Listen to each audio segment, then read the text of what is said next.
and a welcome here to Wake Up Call with Dan Tortora, where sports truly meets that thing called life. We appreciate you being here with us inside of the Great Lakes Honda City studios. Great Lakes Honda City, you will find open Monday through Saturday for sales and service on 7140 Henry Clay Boulevard in Liverpool, New York. Make sure you head out to Great Lakes Honda City today. Let them know the DT sent you. You can buy or lease, and of course they have new and used vehicles, and you can get a sneak peek of all that they have to offer by going to greatlakeshondacity.com. And I can't say enough about Great Lakes Honda City. It's the only place that I've gone for at least the last 11 years, so make sure you head out there today. Awesome people, and big time shout out to Elijah and the crew that's out there at Great Lakes Honda City. Malik, Mark, everybody out there, appreciate you so very much. So with that being said, we got an awesome show set up here for you today, just a couple days from Thanksgiving, and I'm very excited and very thankful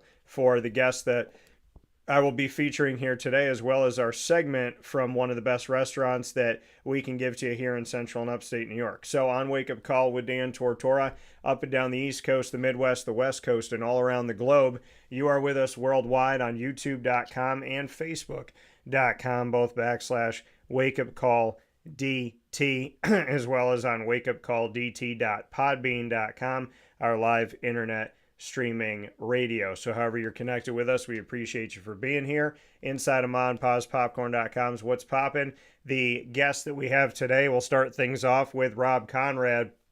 Rob is no stranger to the show. He's the last to wear number 44. I got to tell him a few years ago I was a big fan of him at Syracuse and a big fan of him when he played with Dan Marino at Miami, and continue to rock the number 44, doing awesome things. I also utilized Rob Konrad in a story to call out a Philadelphia Eagles fan who was picking on the Cowboys. So I don't know if Rob knows that story. Maybe I'll have to tell it to him. But Rob will be joining me here in just a second for the legacy of 44, as he is going to unveil to you a few days early here what is coming to the Dome, what it means for Syracuse then, now, and always, and who's going to be at this event. Rob has invited me, so I will be there as well, celebrating this moment with him, and I can't wait to talk about it. We'll also discuss the Syracuse football season, and if he'll throw his hat in the ring to be a head coach at some point. Maybe we'll have to ask him that. And in hour number 2, we will have our Binghamton showcases we have every Tuesday at 10 a.m. Eastern Time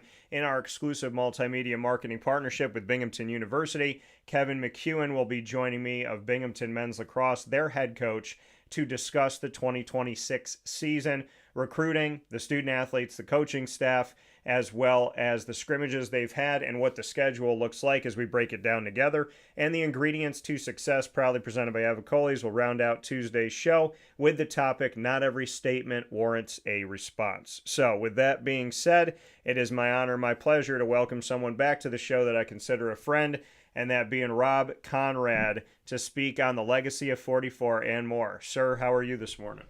Dan, great to see you again. It's been a little while, but always fun when we get together. Absolutely. It's been a minute for sure. I'm going to start with the picture that you have behind yourself here, and just why you chose to have this as your backdrop and what these gentlemen mean to you.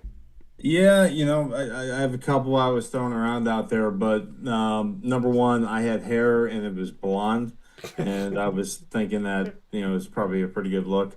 But, this was the last time, this is 20 years ago when they retired the number 44.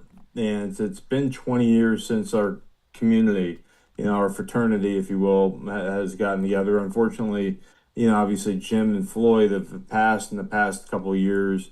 I had represented to them that I would carry the torch forward for them, kind of got their wishes, if you would. For the number going forward, and so for as long as I'm alive and kicking, I'll try to make sure whatever chancellor and or athletic director is in here that it's at least known what those guys kind of were looking for as it relates to the number. So from my standpoint, this. If I can tell you this story quick, this started this day 20 years ago. A guy came up to Jim when I was standing with him I said, Jim, is this your helmet from college? And he looked at it, and his name was in it. And he's like, yeah, this is my college football helmet. Like, where with a clear visor. Where did you get this? Yeah. And the storyline was it was in Coach Ben's granddaughter's closet. And they found it. It's been in the Hall of Fame for a long time. And the guys that ended up owning it were the guys that did all the vintage equipment work for the movie The Express. So got to know them a little bit. And at that point in time, I knew the number was retired. I knew I had the last gear and football helmet and my Orange Bowl jersey and all that.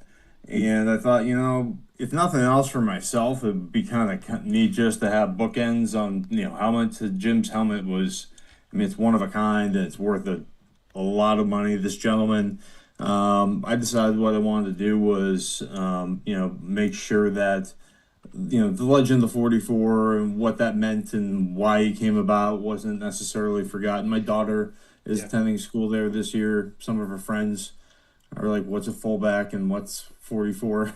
They don't quite know why 44 is everywhere on campus. So I went out. This is mostly probably a 20-year process for me to, acquire through family members and collectors and my own things. Really as holistic of a vintage, number 44 collection there is, where there's to tease the display a little bit. There's we have Ernie Davis's cleats from his Heisman Trophy year. I have a 5-page letter from Coach Ben Swartzwater basically describing the legend of 44 and how it came about that he hand wrote to a writer at the time. Jim's helmet's worth, and they don't even want to tell you what the praise for. It's just some really super unique, Floyd, Floyd, God bless him. I just have to smile every time I think about him. But we've he got his Hall of Fame jacket, his Gator Bowl jersey, Gator Bowl MVP trophy. Just really outstanding items from both college and then for those who were 44 in the pros as well. So I think it's going to be. I'm not sure yet. There may or may not be the actual school's Heisman Trophy for Ernie in that case as well. Yeah. Which would be super cool. But it's several $1 million worth of sports memorabilia that was collected over a long period of time with the help of a lot of people. And for me, it was great to get to know that community better, and it was a big part of all of our lives. We're having Terry Richardson coming back, Michael Owens is coming back, all the people that have lived it previously. Living 4 years underneath those expectations and that pressure, there's no way that doesn't change people, and it's a similar story. I think that 44 means a lot of things, especially to the alumni who played it. Floyd once told me, he said, I bet you I can guess your ATM number. And when I looked at him, he said, we all have the same ATM number. Don't worry about it. But, for me, it was an opportunity to give something back to the school that told the story of, the number itself is arguably the most famous number in college sports. And there's a reason why, and there's a narrative and the arc of history with that number that I wanted to make sure was told, and I wanted to make sure it was in the dome or the playing facility, so not just the players or the recruits could go see it. I wanted all the Orange community, students, alumni to be able to see it. It'll be right where Club. It's on the facade of Club 44 when you walk in. Yeah, and like you said, and painting the picture here of a bunch of different things and pieces and elements of it. You talk about having Ernie Davis's cleats, right? And having that piece and Jim Brown's helmet that you spoke on as well. Why was it so important to you to make sure that we weren't just honoring in picture and honoring by, putting up different milestones on the wall and whatnot, but that you wanted to have the physical, actual, not a replica, but to have these actual pieces there as we see the cleats behind you. Yeah.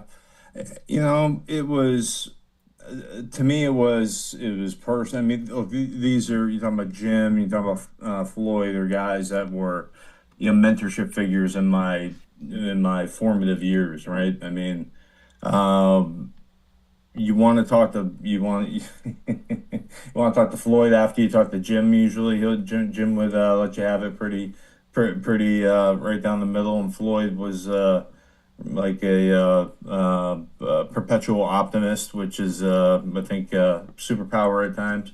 So they're a little good cop, bad cop, but just to be able to talk to those guys at a young age and just know what their expectation was, and then just like I think Jim Brown told me to lose 15 pounds the first game I watched him. He watched me play, where I scored 3 touchdowns as a fullback. And he was absolutely right. My senior year, I lost 15 pounds at my best year, and I probably should have listened to him a couple of years before. So, but look, the numbers obviously meant a ton to the school. Yeah. I got to a point where I'm getting old, man. I don't know. I'm like, we're 20 years out from this retirement and of the number, and to some degree, it's I want to make sure the story's told, and people understand. Not just there were some good football players, right? I think the movie Express captures a lot from what I understand of what kind of transpired. Those notes from Coach Ben that we have handwritten, it corroborate most of it, which is wild.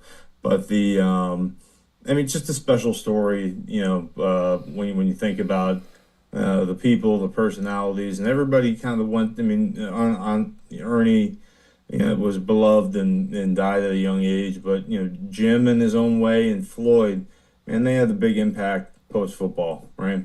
Some people might challenge some things, but both guys, just football didn't define them. They were great football players, but they did some great things afterwards, and I think that's part of the part of the special nature of the number.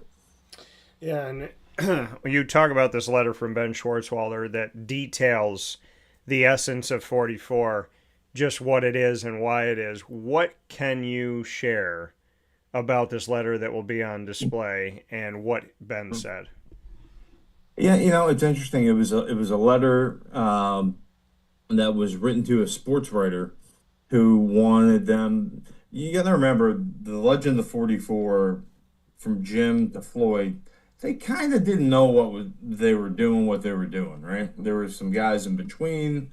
It wasn't until I kind of consider Floyd the guy that started the legend of 44. I mean, the three-time All-American, was just great, just just a fantastic individual. I mean, he was the guy to me that set the tone for, okay, here's the third really special guy, that this isn't kind of normal for a university. And as you go, along with these guys, and you understand when you wear that number, and talking to Terry Richardson, is coming, Michael Owens, who's coming, who arguably has one of the bigger plays in recent Syracuse history, with that 2-point conversion against West Virginia. I mean, just it's interesting listening to those guys and the talk offs they received, and it was not wearing just another number at that school. You represented yourself, your team, your school, your community, and there was no messing around. The minute you messed up, or you brought shame or disrepair to the program, that number was ceremoniously taken from you. Yeah, and when you look at this history that you've gotten to be a part of, that you got to wear it, you obviously brought it and continued to wear it in Miami as well with the Dolphins. Rob, you're the last one. I mean, you are, No, I mean, at the moment, but you said that you told the Brown family and the Little family and got their blessing that you will carry this forward. You'll carry the torch forward. What is that undertaking like for you? Yeah, And let me yeah, rephrase that a little go ahead. bit. Yeah, go ahead. I spoke to them and asked them what their wishes were. Okay. Because, I mean, because I know you and I have talked about this before, and anytime we've talked about 44 and bringing it back, you've said, I defer to Jim, I defer to Floyd. And now that they're both up in You know, heaven with Ernie, they've told you their thoughts. What can you share about carrying on their wishes, so to speak? yeah, look, I think, generally speaking, Jim views it as an insult if the number was going to be unretired and put on the field. Floyd was more positive, wanted his grandson, who's at Syracuse right now, to wear it, which didn't work out. But other than that, had represented, it would there'd have to be a great reason to get it back out in the field. Now, I can see a reason. Um, I would love to. I mean, I have the great story of telling Jim Brown at a golf tournament. I don't know if you heard, but Syracuse retired my number, and you looked at me like I was crazy for a minute. But the reality is, Yeah. they didn't retire the number. After me, right? I think they retired the number because since 1995, for well over a decade, they couldn't recruit the type of talent that Yeah. would kind of justify the number. You look at Terry Richardson, who is Gatorade Player of the Year in Florida. They came up here to play. There was some, yeah, I was a parade All American. Floyd, it's interesting. I learned Floyd and I were both actually on our way to Notre Dame before we changed our mind to wear 44 at Syracuse. So that was kind of an interesting thing that I learned through this process. Speaking to some of the family members, but yeah, it's from my standpoint. Look, I'm gonna represent what those I told those guys I would, and if there's it's not our choice, right? It's the school's number. The school can do what it wants with it. Um, Jim was a very intimidating guy, so I wouldn't have want to probably had that argument with him either. But I told them that look, I've told every athletic director so far and chancellor that it's been great to meet you. I just want you to know that hopefully I'm going to be a lot around a lot longer than you are in this process. But the reality of the situation is in like an NIL world, I don't know. It might make a lot of sense to bring a 44 back for a certain player for a certain reason, or the school's enjoying the intellectual property rights. I Yeah. think I think the DC Derek Coleman was making a play for the property rights if I remember right. Yeah. And I mean, 44 means something. We saw Yeah. fans in upheaval when 44 was brought back onto the court for men's basketball at Syracuse. So, I mean, you've stated that Jim was pretty adamant. No, Floyd told me the same thing years ago. Floyd said to me Yeah. point blank, he said, I got a grandson, Blaze. He's going to come here. He's going to wear 44. So, I mean, like you said, you carry on their wishes. It's ultimately the school's intellectual property. But at some point, do you put the Rob Conrad stamp on it and say, these are my thoughts, these are my feelings? There is this NIL space, there is this transfer portal. You want to get someone and keep somebody. We haven't had a strong program consistently pretty much since I played. It's been like Mhm. 30 years. So at this Yeah. point, do you put the Conrad stamp and say, "Hey, you see that jersey that's out here that's on campus? I wore that thing, and here are my thoughts." Yeah, so you're throwing out a lot of softballs for me, Dan, this morning. But look, I promised two men that I respect immensely that I was going to, uh, you know, as long as I could, I would express their opinion. Yes. That doesn't necessarily mean mine dovetails with it, but not have never been one to challenge. Certainly, the two of them. But look, if there is a legitimate commercial competitive reason to bring that number back to the field, and there's the player that is going to uh, want to take that, want to have that number, and some maybe would want to have that number. I probably would have wanted to have that number during NIL. I mean, that'd been a nice little thing to have. But I'd be okay with it if it meant that it was going to keep, Syracuse in the hunt, top 50 schools from a football program standpoint. But uh, with the disclaimer that I've got some promises I got to keep. Yeah. And I mean, for you to be the last to wear it, I mean, obviously you didn't know that when that happened. You didn't know it was going to be that. But when you reflect back on your time at Syracuse and we look at, you coming in and playing from 95 to 98, I mean, you put that number on 30 years ago. And when you were done with it, eventually the school, obviously officially retired it, but it wasn't being utilized. I mean, bring me into the surreal kind of like fantasy reality converging world of you wearing this jersey, knowing its history, taking it off, and not knowing at the time that we wouldn't see anybody else wear it for 3 decades.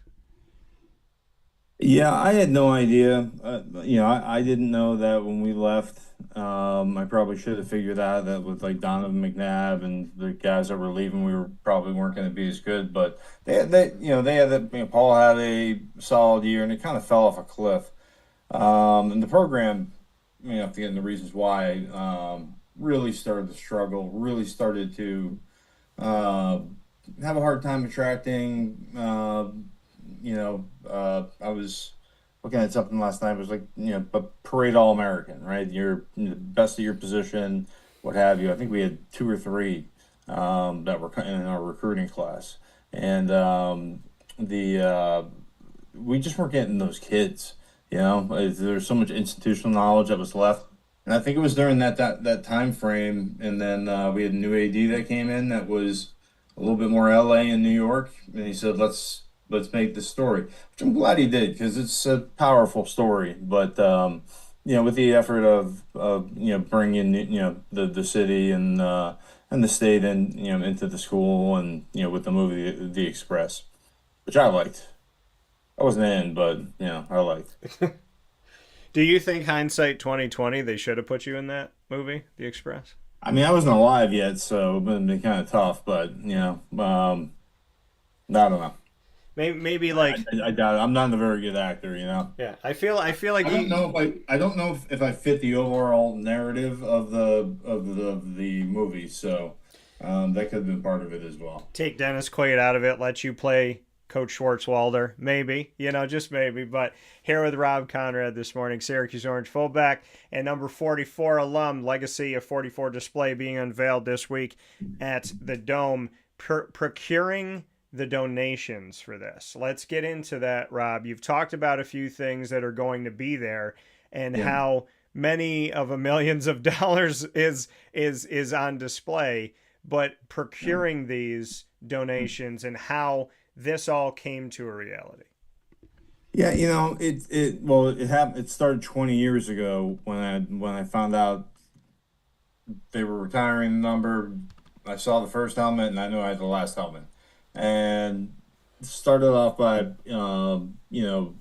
obtaining that helmet, and then as we went on, there was there was a Floyd, Ernie jerseys that were available, and I just kept finding more and more things. And I got to be honest with you, I became a little bit more of a student of really the storyline of what transpired, and it's that's been kind of fun for me to reconnect with all the family member and the alumni and folks that I haven't seen in 20 years.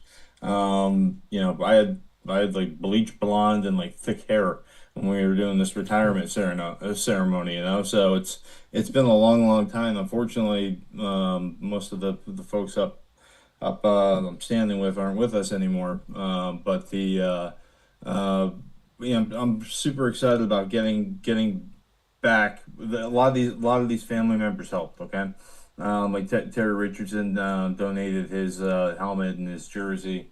Michael Owens is coming back, and we had some special, kind of time sequenced,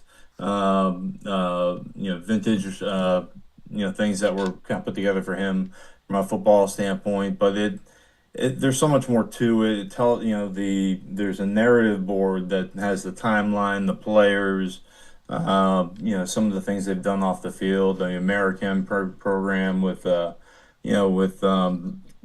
Jim and the 44 Foundation with Floyd, and I think that just goes to speak to for Syracuse, who Jim Brown was, who Ernie Davis was, who Floyd Little was, and what they meant to this university, this campus, for all those changes to be made. And I find it interesting with my kids now, like, and their friends going to school there, they're like, hey, like, why is your dad on, like, in the dome, and, like, what's a fullback, and why is he wearing 44? So maybe it's a good time to get the narrative back out. Yeah. Well, let me spread some information to everyone that's there when you talk about you having a child there on campus now, as well as the fact of her friends being there. So let me share with you all. I can't tell you every fullback, but I can tell you this fullback.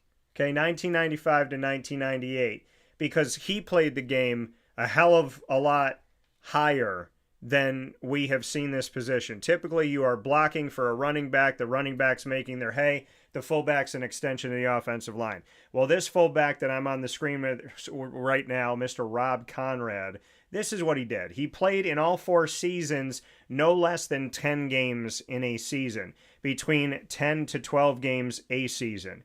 As a fullback, he carried the ball no less than 46 times in each of those 4 seasons, including 2 seasons where he carried the ball 93 times at the fullback position. He gained no less than 300 yards per season running the ball. His average per carry, 6.9, 3.9, 6.6, and 4.5, averaging for a career 5.1, which is halfway to the first down.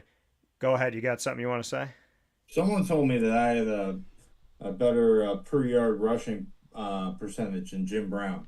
I don't know if that's true or not.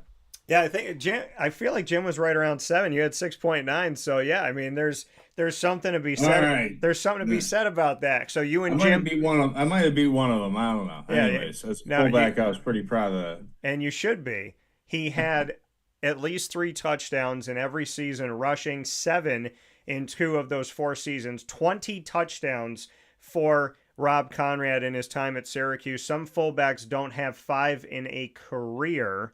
He also caught 41 passes in his career for just shy of 500 yards and had 3 receiving touchdowns in his career, giving him just shy of 2,000 yards from scrimmage. When you look at the 2,000 yards backs, how many 2,000 yard fullbacks do you know that end their collegiate career with 1,989 yards? So hopefully, to your daughter, to her friends, like I said, I can't tell you the fullback position in and of itself is truly exemplified. When we talk about Rob Konrad, there's the fullback position, then there's the running back position, then they had a baby, then that baby wore 44, and then that baby rocked the dome for a bunch of years in the 90s. So I can say that the fullback position is better because of guys like Rob Konrad, who carried it on with Dan Marino into Miami for the Dolphins, where I got to very, very selfishly continue to watch him wear 44 and play football.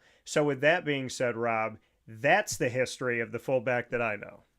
I appreciate it, buddy. And listen, I'll tell you, when I was there, I loved wearing it, and man alive, did I put a bunch of effort into trying to make that number proud. Knew I was never gonna, mass all the yards that those tailbacks did, but wanted to perfect my craft at fullback, and feel like I had a great opportunity to do that. I was with Coach Pasqualoni, and and to Bucky Jones and Kyle McIntosh last weekend for an event, and we were just talking about how much trouble we used to give Big Ten defenses when Don and I and Kyle would run this freeze option attack, and they'd never seen anything like it before.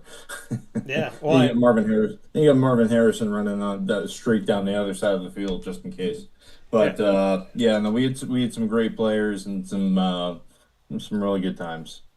And I think I easily, if you ask my parents, when was my favorite Syracuse football time, they would tell you it was that era. It was that era with Don and Marvin and you, the Quentin Spotwood name, the McIntosh brothers to Bucky, and I've been so grateful to have every single one of those people I've named for the most part on the show, and Yeah. so it's been wonderful. You said that Terry Richardson and Michael Owens, who have both been on Wake Up Call, are coming back. They both wore number 44 as well in this history with you. What does it mean to you, and what should it mean to Syracuse that this weekend for the BC game we will see Michael Owens and Terry Richardson both be a part of the festivities of the unveiling of the legacy of 44, and that they are both very much going to be ingrained in this montage and love for the history of Syracuse? Yeah, no, look, it's great.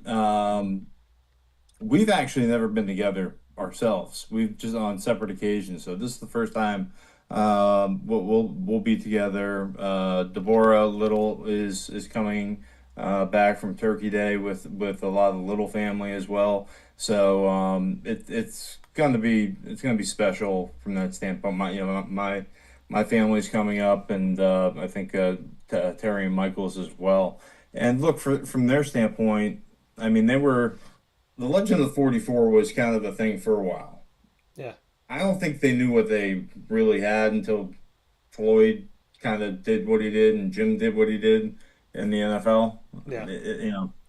I think Ernie was always, a hero, but you come into like the 80s, and all of a sudden 44, I think Glenn Moore, Michael Owens, these are big time recruits that are starting to get offered that number.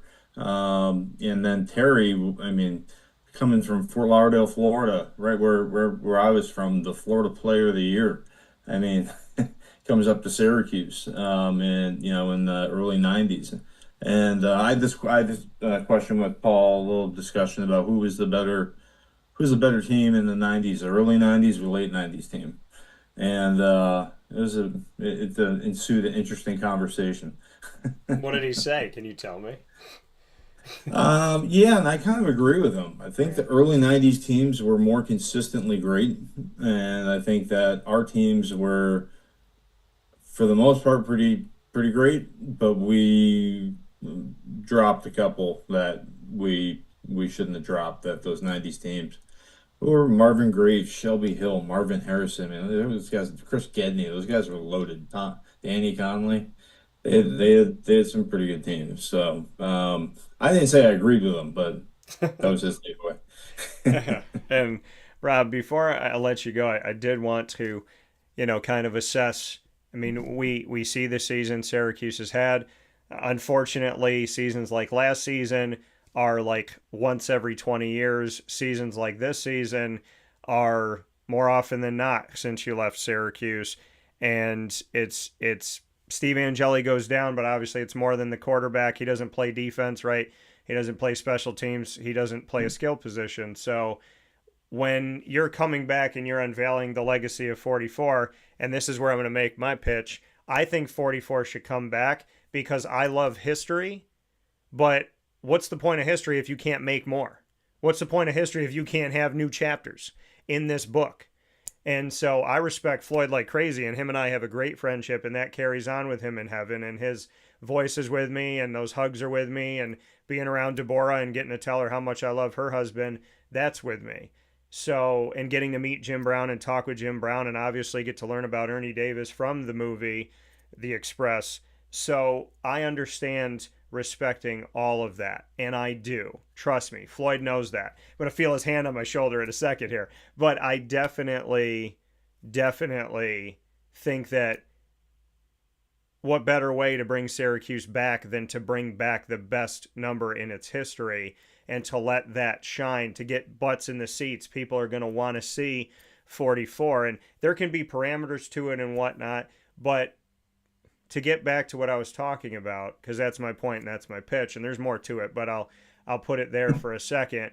But I mean, they've struggled, Rob, and you're a fan, and you're always going to be. And their Syracuse Orange brotherhood is strong, and it only gets bigger. But I'd love to get your take on this because we're coming off of one of the worst losses in Syracuse football history, maybe the largest margin of loss. I don't think it's the worst loss ever because I saw the Greg Robinson era when Syracuse lost to an anorexic kangaroo with a beer gut. I can't even with that game, and that was in the dome. But I mean, where are things at in your opinion? It's tough. This is a new dynamic kind of hybrid football structure that you have now.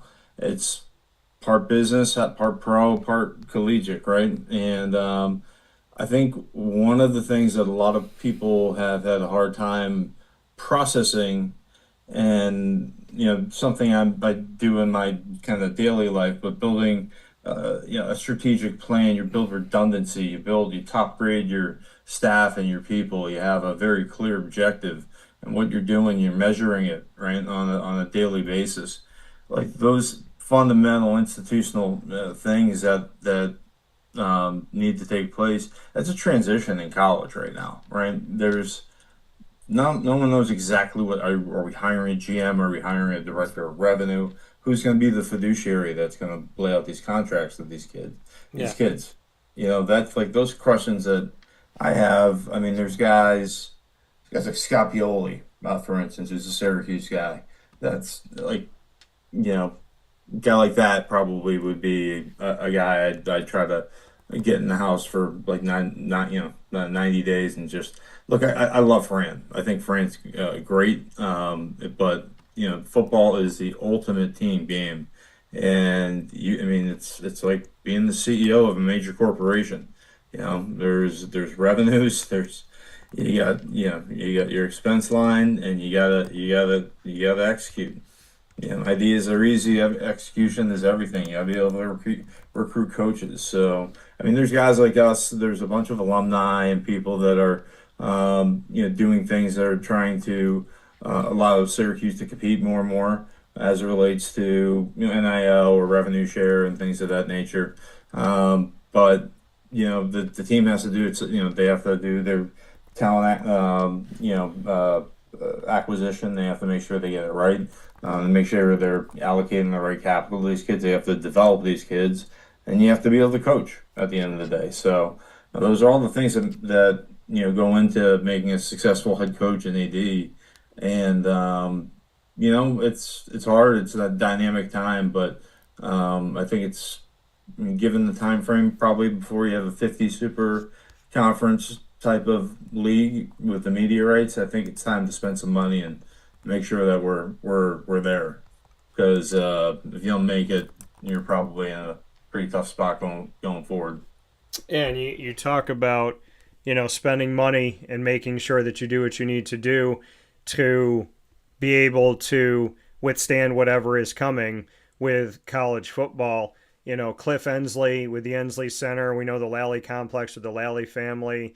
And obviously there's many families within all of this that are spending money on pieces within these buildings and what's been given with the indoor training facility and the performance center and other things that have happened as well. What are your thoughts on what we There's have seen from that? no more buildings. I mean, we're fine facility wise in the ACC. It used to be you couldn't buy a cup of coffee for a kid, and all the money had to go to the coaches and the facilities. It was an arms race, right? I think it's the best time ever to be a college athlete, right? It's a student athlete. You go to school, you're able to earn. I mean, I've seen guys earning several millions of dollars before they ever went in. I mean, not for nothing, I would have got a kick out of that. Having some NIL rights on 44 while I was there. That might have might have you know been comparable to some of the draft money from the Dolphins, just given the number in Syracuse. But the yeah, it's a tough situation right now. I mean, you have 50, you have 50 guys in some cases, or you have 30 guys trying to come together. They have no culture. I mean, when I came into Syracuse, it was Paul was there, and it was Max culture, and they ran the same program, and we were tough, and I mean, it was learned like fast.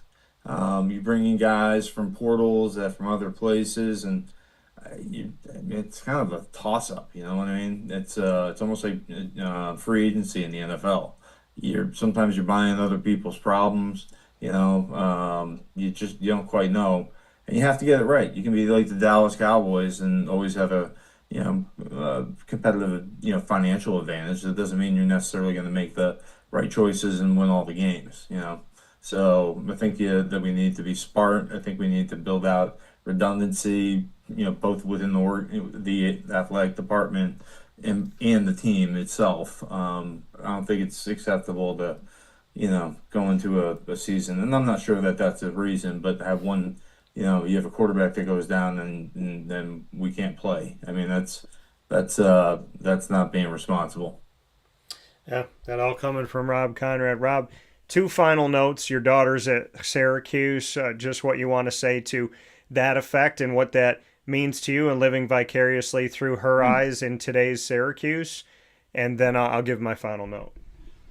Yeah, so this is my daughter Brooke up here. She's going to Syracuse. My wife went to Syracuse with me, so we're an Orange family, and I'm on the flock board at school, so I spend quite a bit of time up there.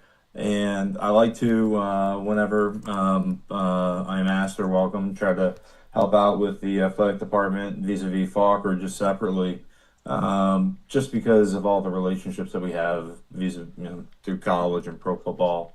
But I think we'll be up there a little more this year, and probably pick up a box or two for the football games and make a couple more trips up there. It's just gonna make sure we've got a little better momentum this year. Yeah, and I do want to. My final note is to thank you.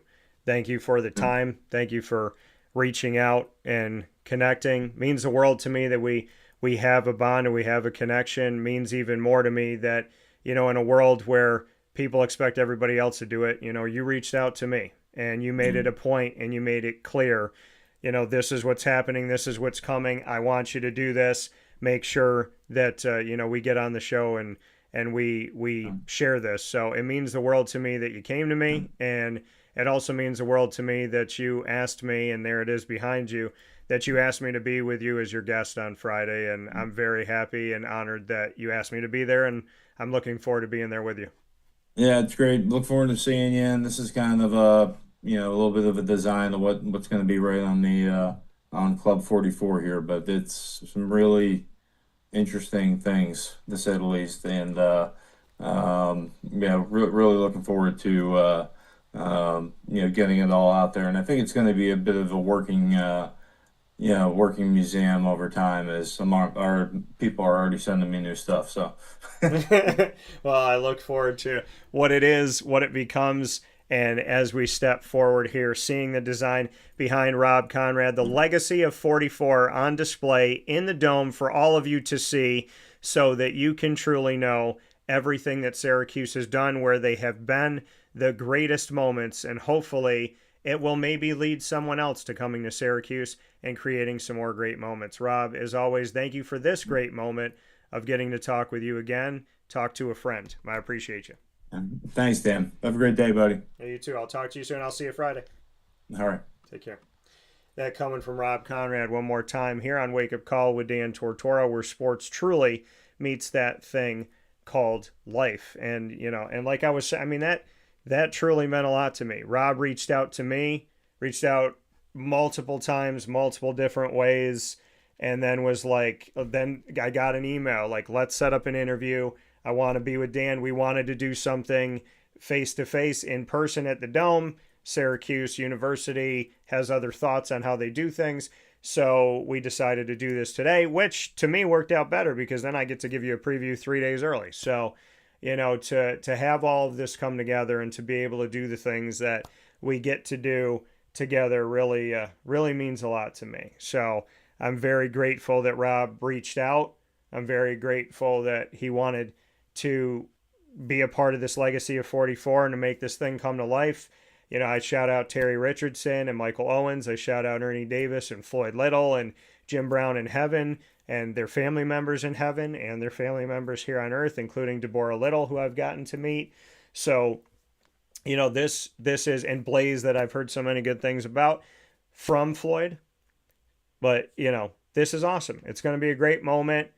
And to me, whatever happens on the field, whatever's going on with the team, whatever is this conundrum right now for Syracuse football, that doesn't change the history. It doesn't change the legacy. It doesn't change what 44 is and what 44 can be.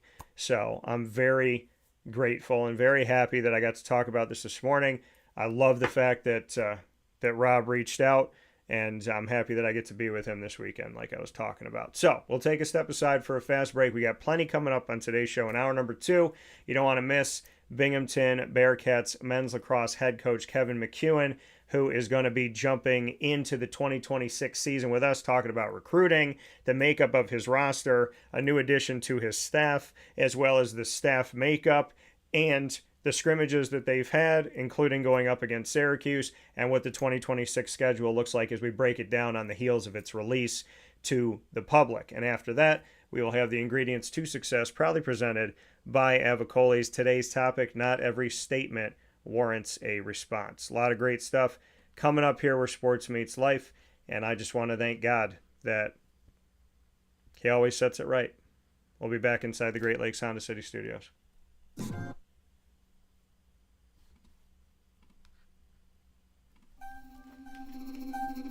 This is Jim Dispenza, owner of Game Point Sports Complex.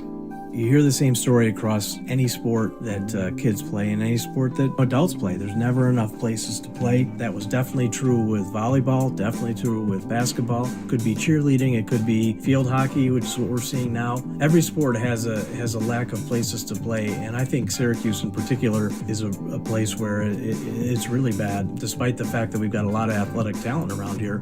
We just seem to have not enough places for people to play, and they're going to different places. They're going to Rochester, they're going to, Buffalo. They're going all different places because we don't have a place here, and I felt like that should change. This was a long project from planning all the way through execution to opening the doors. A lot of work went into it, obviously, a lot of money, a lot of resources, and the dream always was kids being in the gym, having a good time. And I've always felt like sports is the most unfiltered joy that you can observe with people that people can experience, because it is fun, it is a sense of accomplishment, it's all of that wrapped into one thing. And so watching kids going up and down the court with big smiles on their faces has been just amazing, an amazing experience. I'm looking forward to years to come of that same thing. We've taken the time to invest in multiple sports, and then what we're finding is the mere fact that we have a large, clean, well-lit space has opened a lot more doors for us beyond basketball, volleyball, pickleball. Now we're having some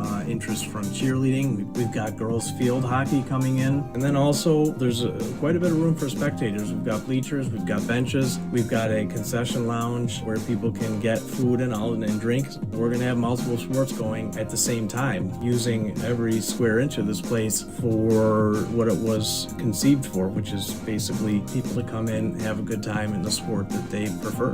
We manage each situation differently. Everybody has different ability to afford different things. Some are bringing 10, 15 people, some are just 2 people. I've had a lot of situations where it's a father shooting around with his son, it's a mother playing pickleball with her daughter or with her son, and in those situations come up and we work with people, and that's allowed us to have groups from 2 people up to 30 people and have some flexible pricing behind it. We're an organization that is here to work with the community community any way we can. And I guess part of it is just making sure that we have the flexibility to put together a plan that makes sense regardless of the size of your group. So in order to book time, the best option is to go to our website, gamepointsports-syr.com. You can click from there and sign up for events, sign up for your own particular training, sign up for birthday parties, all of that.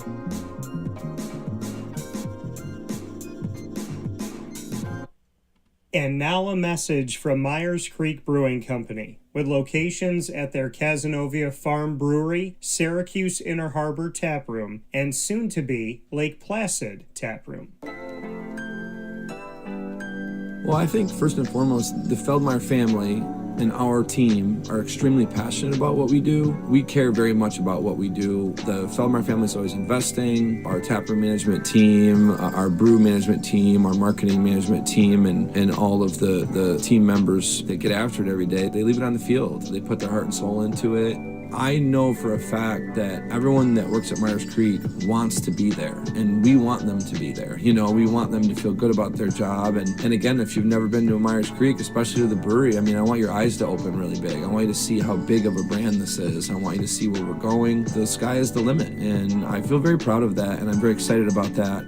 When you think of designing a menu for a brewery, it's kind of open to a lot of different interpretations. I mean, you can do American, you can do Asian, you can do Italian, and you just have to find, you know, how that meets that pub style dining experience, that gastropub vibe. And I think it's super fun for us because obviously we know that, you know, everyone in the world's going to sell a pizza or a burger or a french fry, but what can we do to be different? And what can we do to be true to who we are? We are a brewery, you know, a brew pub. So the flavor profiles are kind of all over the place. And I think it's super cool that we have a massive smoker at the brewery in Cazenovia, and we smoke a lot of our products. A delicious smoked turkey. We have barbecue ribs on Sundays, from a pulled pork sandwich to a chicken wing. You go to the Inner Harbor and you go to the Caz location and you'll find similarities in the menu, but also things that are a little different and also kind of fit those different demographics or different communities, and also hopefully just drive you to try every tap room that we have open at some point, because you get a little something different at each one. You know, we understand how hard it is to, you know, work every day and get after it every day, and when you're done at the end of your day, you want to go out and put your feet up in a good ambiance and good environment. So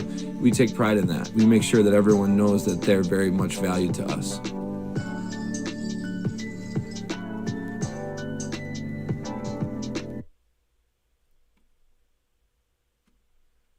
Here's a message from Renee from Bryan's Landing, located on 6523 East Seneca Turnpike in Jamesville, New York. Open Tuesdays and Wednesdays for dinner, Thursday through Saturday for lunch and dinner, and Sundays for brunch. It's a lot like the way that my mom and dad ran their restaurant. We have put in place a lot of people that are family to us, very similar to how my dad hired people that were family to him. And then the tradition I'm carrying on is a lot of the items that are on our menu are my dad's. And he taught our chefs how to recreate his dishes. So I think that Tommy McInerney, who our executive chef is, to him it is an art. And I think that when he does create a dish, it's not just about making the food taste delicious, which is definitely our priority, but it's an art to him, and it's almost like his canvas on a plate where he just wants the colors to look great, and people love it because he takes pride in that. And Bryan and I appreciate that. We want it to obviously look good and taste good. I will tell you, when we opened up, it was 6 weeks before COVID. And what was amazing was the community, our friends and family stepped up, and everybody did takeout. Everybody supported us. Our hearts were just so filled. So to Bryan and I, obviously our friends come all the time, and we just have repeat customers in Jamesville, and I think people going to our previous restaurant in Green Lakes are making the trip to come to Bryan's Landing to support us. And I mean, I think we have great food and a great atmosphere. So it's very, very important to us. Head to Bryan's Landing, located on 6523 East Seneca Turnpike in Jamesville, New York, where memories have become recipes that are now meals to share with you. Tuesdays and Wednesdays for dinner, Thursday through Saturday for lunch and dinner, and on Sundays for brunch. And be sure to come out for live music Friday, Saturday, and Sunday.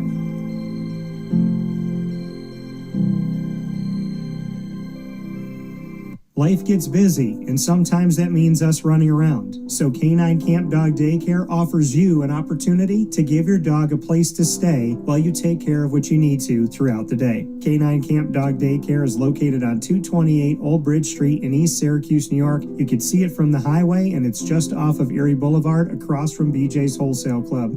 Call 315-437-7110. That's 315-437-7110 to schedule an appointment to bring your dog in and tour the facility. Appointments are Monday through Thursday after 6:30, where you and your dog can see everything that Canine Camp Dog Daycare has to offer, including a self-serve dog wash and a retail store filled with all of your dog's wants and needs, including food, treats, harnesses, leashes, and more, making Canine Camp Dog Daycare your one-stop shop for your furry loving friend. Right, Lily?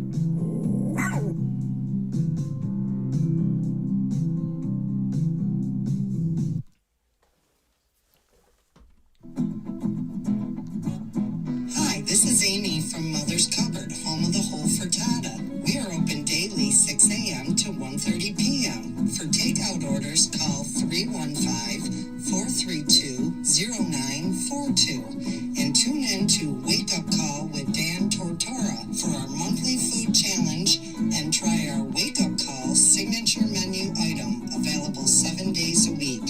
Here at Mother's Cupboard, we are Central New York, and it's our honor to serve you.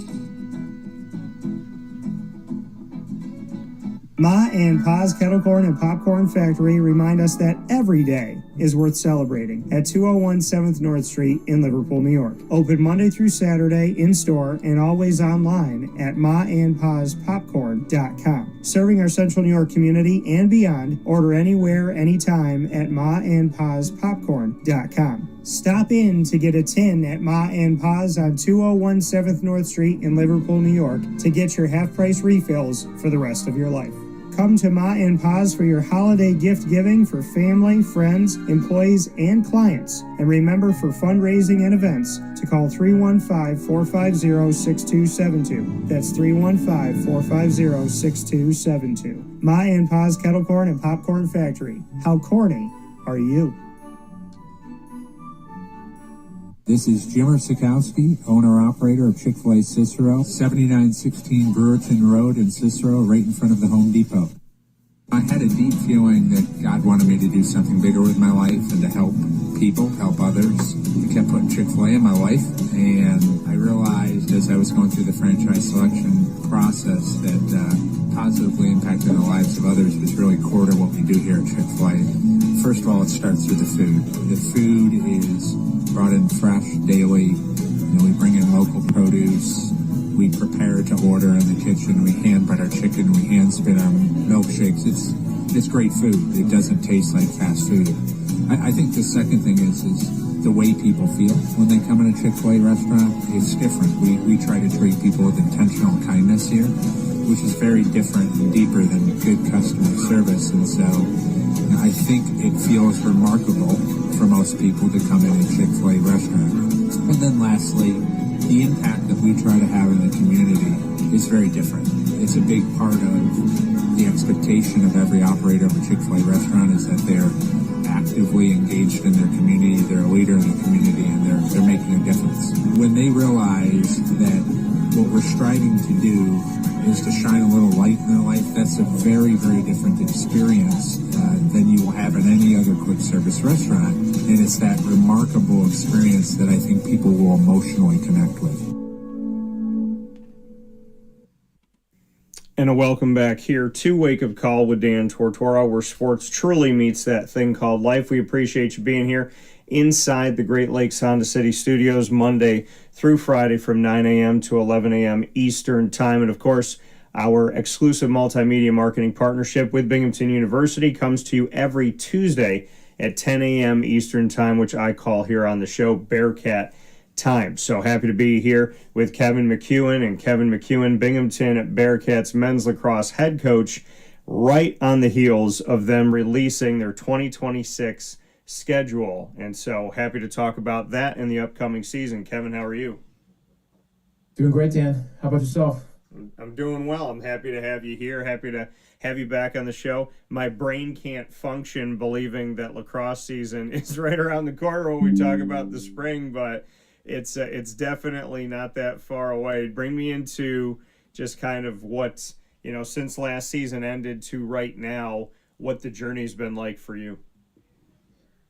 Yeah, it's always fun to get into a new year and get some new guys on campus and see some new leadership emerge. It's been a good fall. We did lose I would say some big personalities and some big players on the field for us from last year. So you never know kind of what it's going to look like. When you do lose some big faces, and we felt like the room felt really different when we were talking to the guys, but. It's been a really enjoyable group to work with so far. We've got a great group of seniors, that are leading the team, and the guys on the team seem to be really, really following those guys. So, we're excited. Had a couple good scrimmages this fall, and thought we competed pretty well, and excited for what's to come in the spring. Yeah, and like you said, change happens, and some faces that were there aren't there anymore. New faces come in.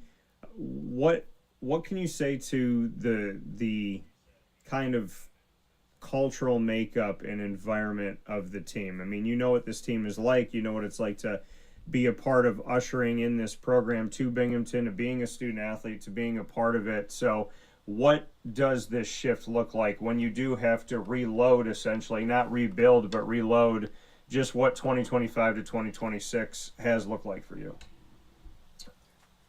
Yeah, it's definitely a learning process of figuring out, what the group needs, what are our newcomers and how are they going to fit in, with the returners. I think that's the biggest piece, every year in college sports.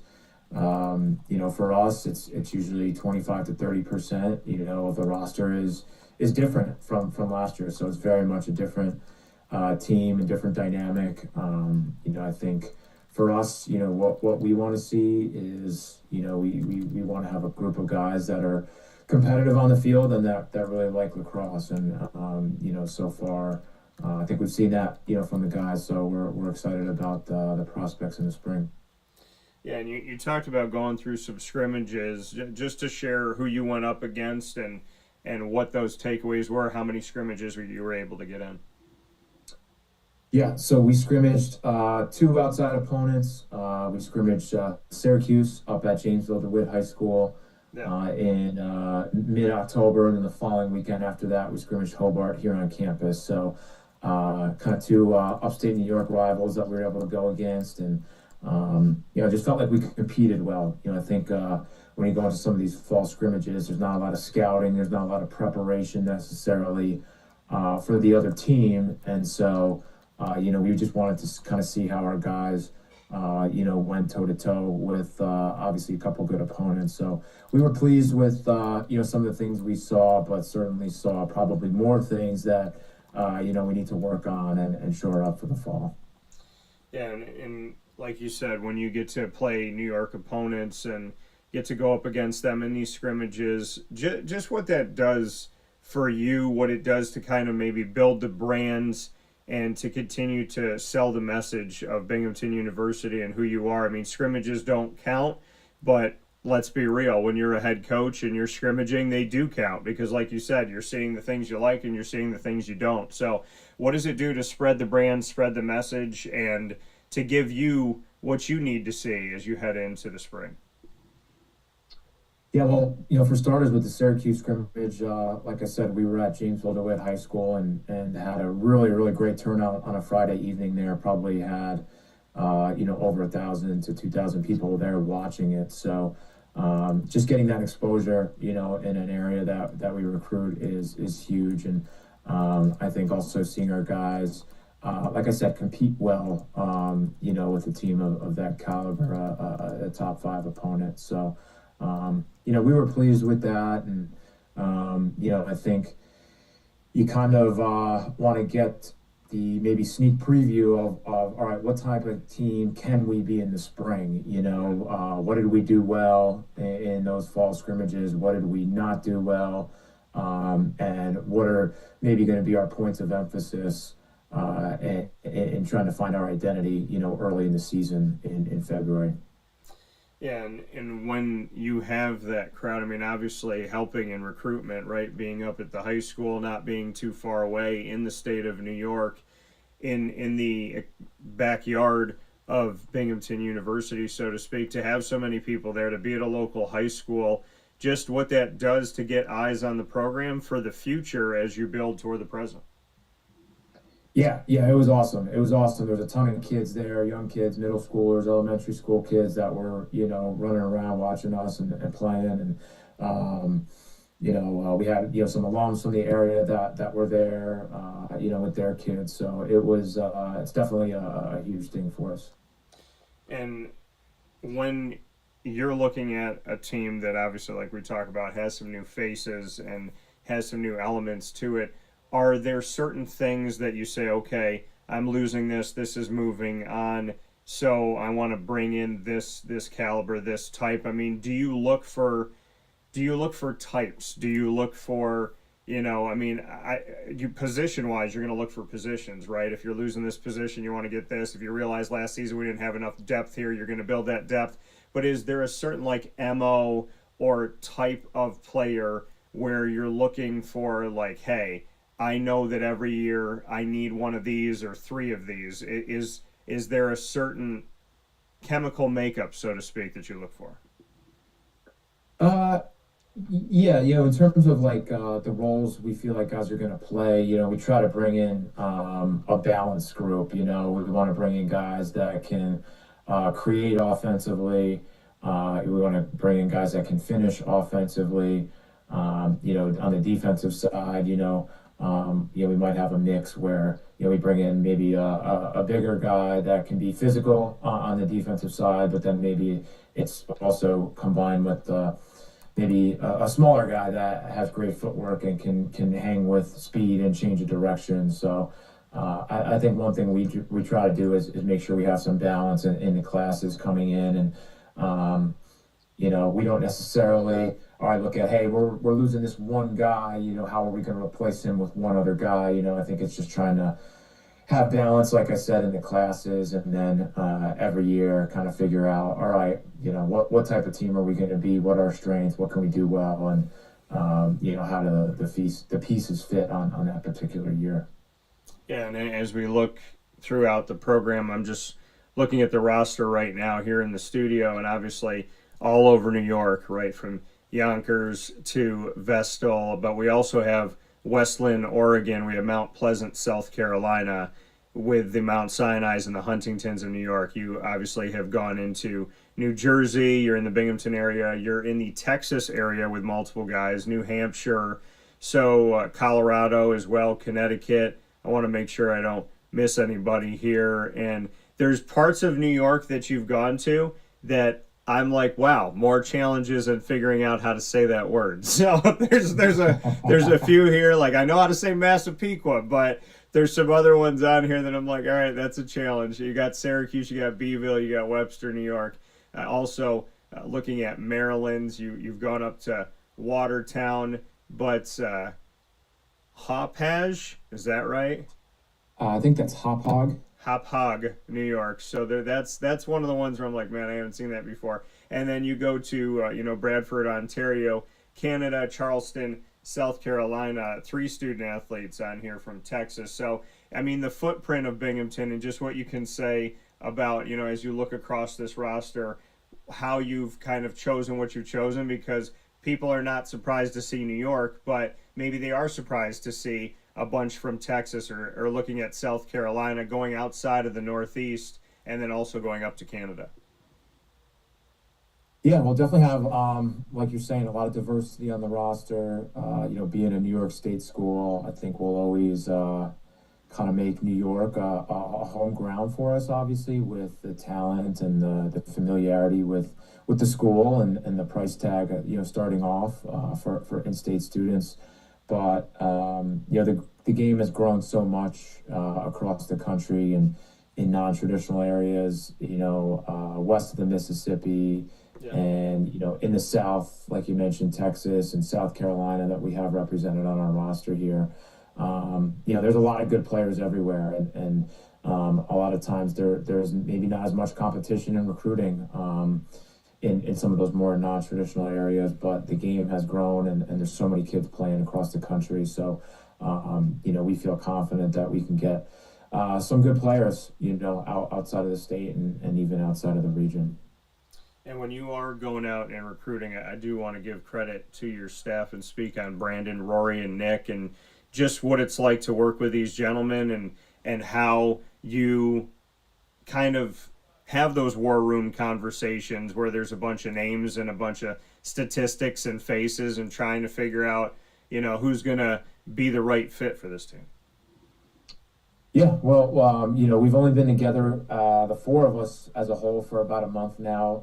Nick Clinton just came on in October, and really excited about adding him to direct our offense. But it's definitely a collaborative effort.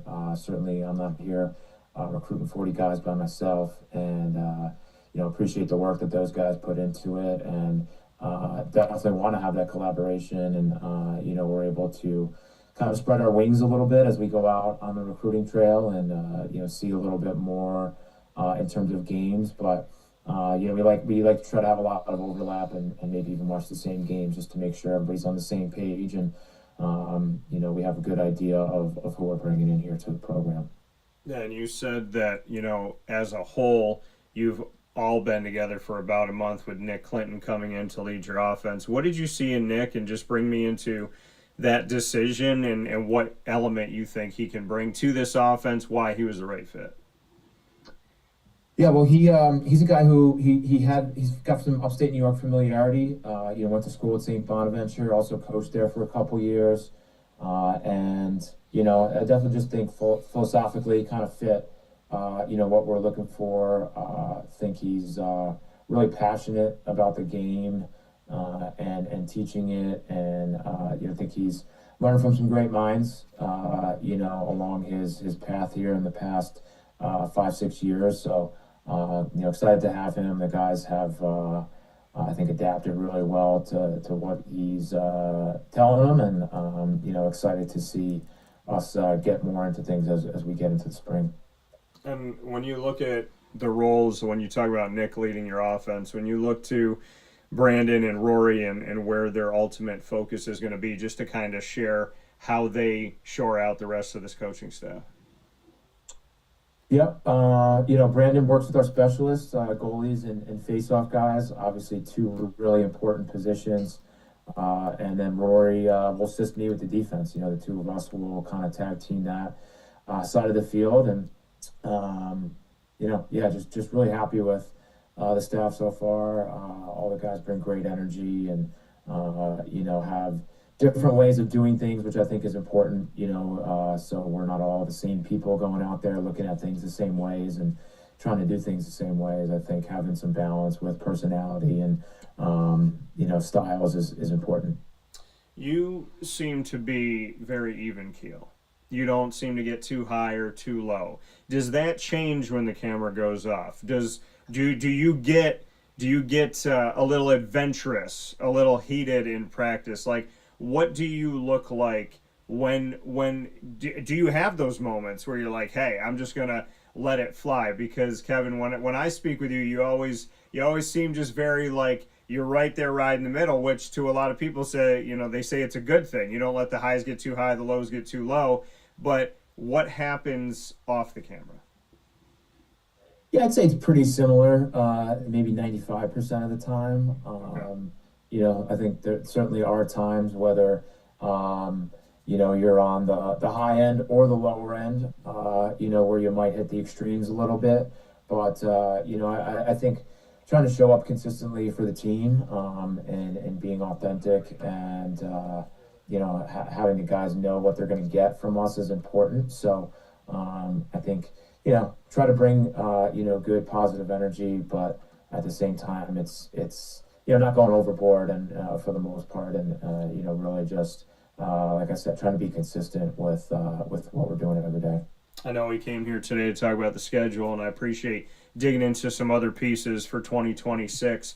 And I have one more final one before we get into that schedule. Do you think that men that wear goatees live a better life, since we both have one?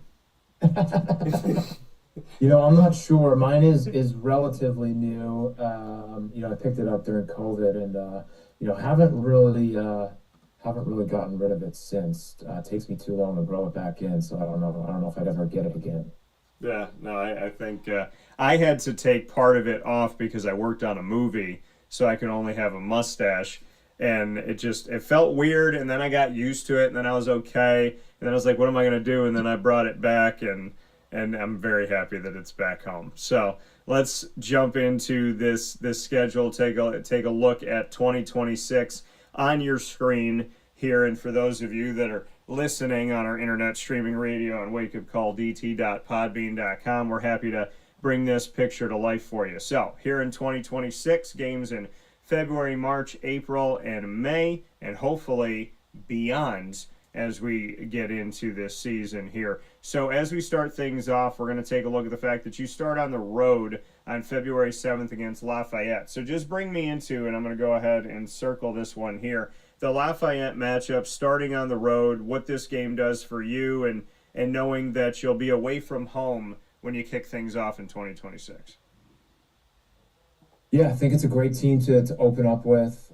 They've gotten the best of us probably the last couple of years. It's a team we've played a lot, and it's a team I have a ton of respect for. They've just really shown great improvement in the last 4 to 5 years. Believe they made the Patriot League semifinals last year, which is an extremely competitive conference. So there'll be a great challenge, to get going on the road for us. Yeah, and then when you come off of that game, you're going to be home for a bunch of matchups for the rest of February. Outside of one, you'll be at home. So I'm going to go ahead and circle these here. You'll go to your home field on February 14th, Valentine's Day, against St. Bonaventure in Vestal, New York. And then you'll be at Loudonville, New York, which you'll take on Siena, but then you'll be back in Vestal for Marist and Mercyhurst. So a quick turnaround, being able to come home, have that opportunity. Just bring me into Valentine's Day. I'm going to put a little heart on the schedule here. Why should people come out to see Binghamton and St. Bonnie's? Why should they spend their Valentine's Day out on the field?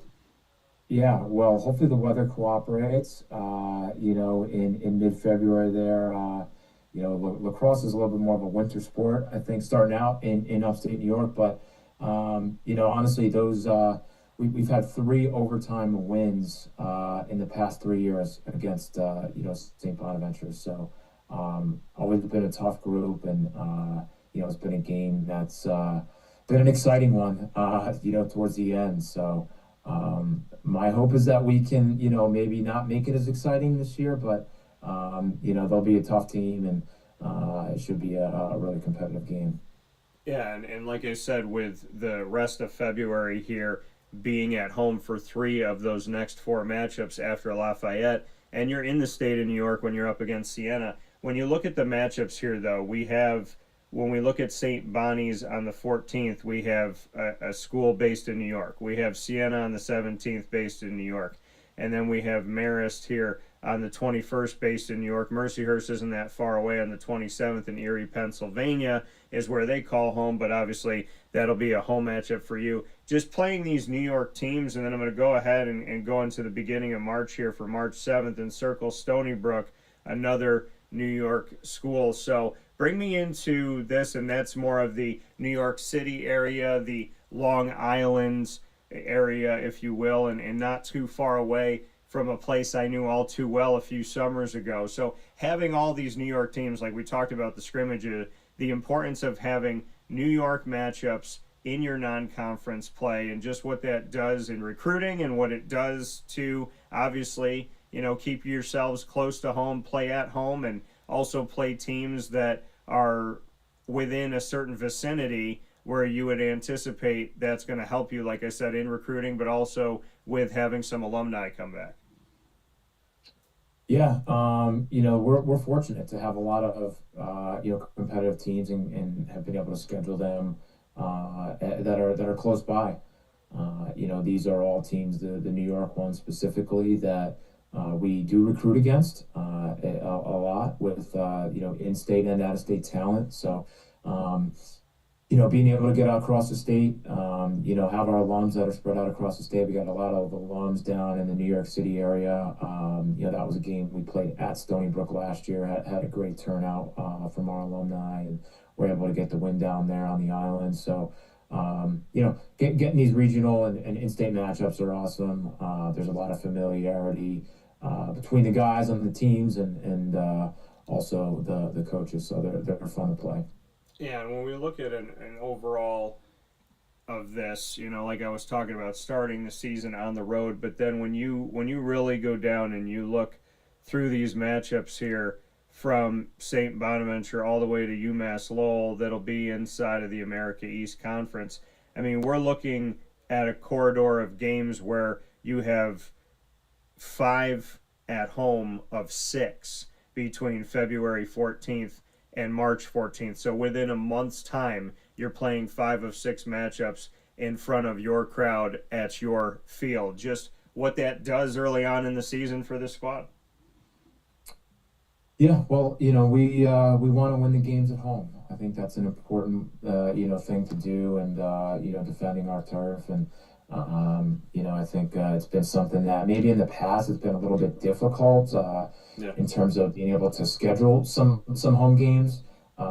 Sometimes getting teams from maybe a location down south is a little bit tougher to get them to come up at that time of year. So another reason why we do schedule those New York teams is we'll go back and forth with each other and play home and home series. So definitely a stretch of games there that we hope we come out on the winning side of most of them.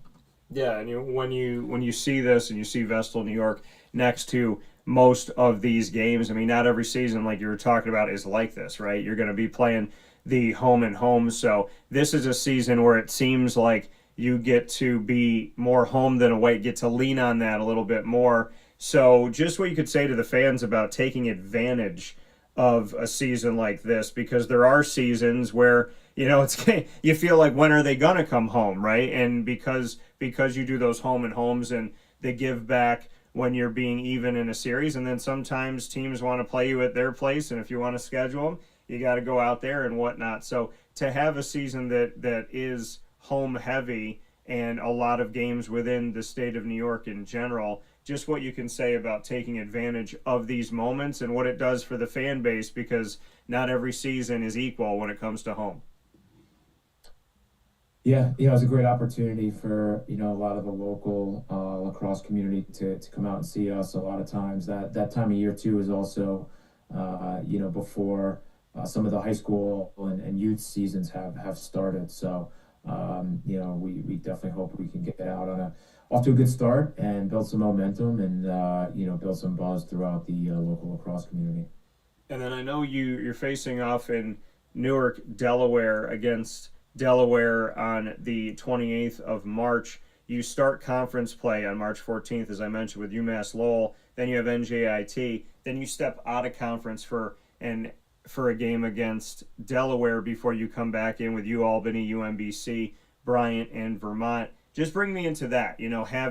Having a shake up, a little mix up there, a change of scenery, that you get into conference play and then you come out of it and go back in.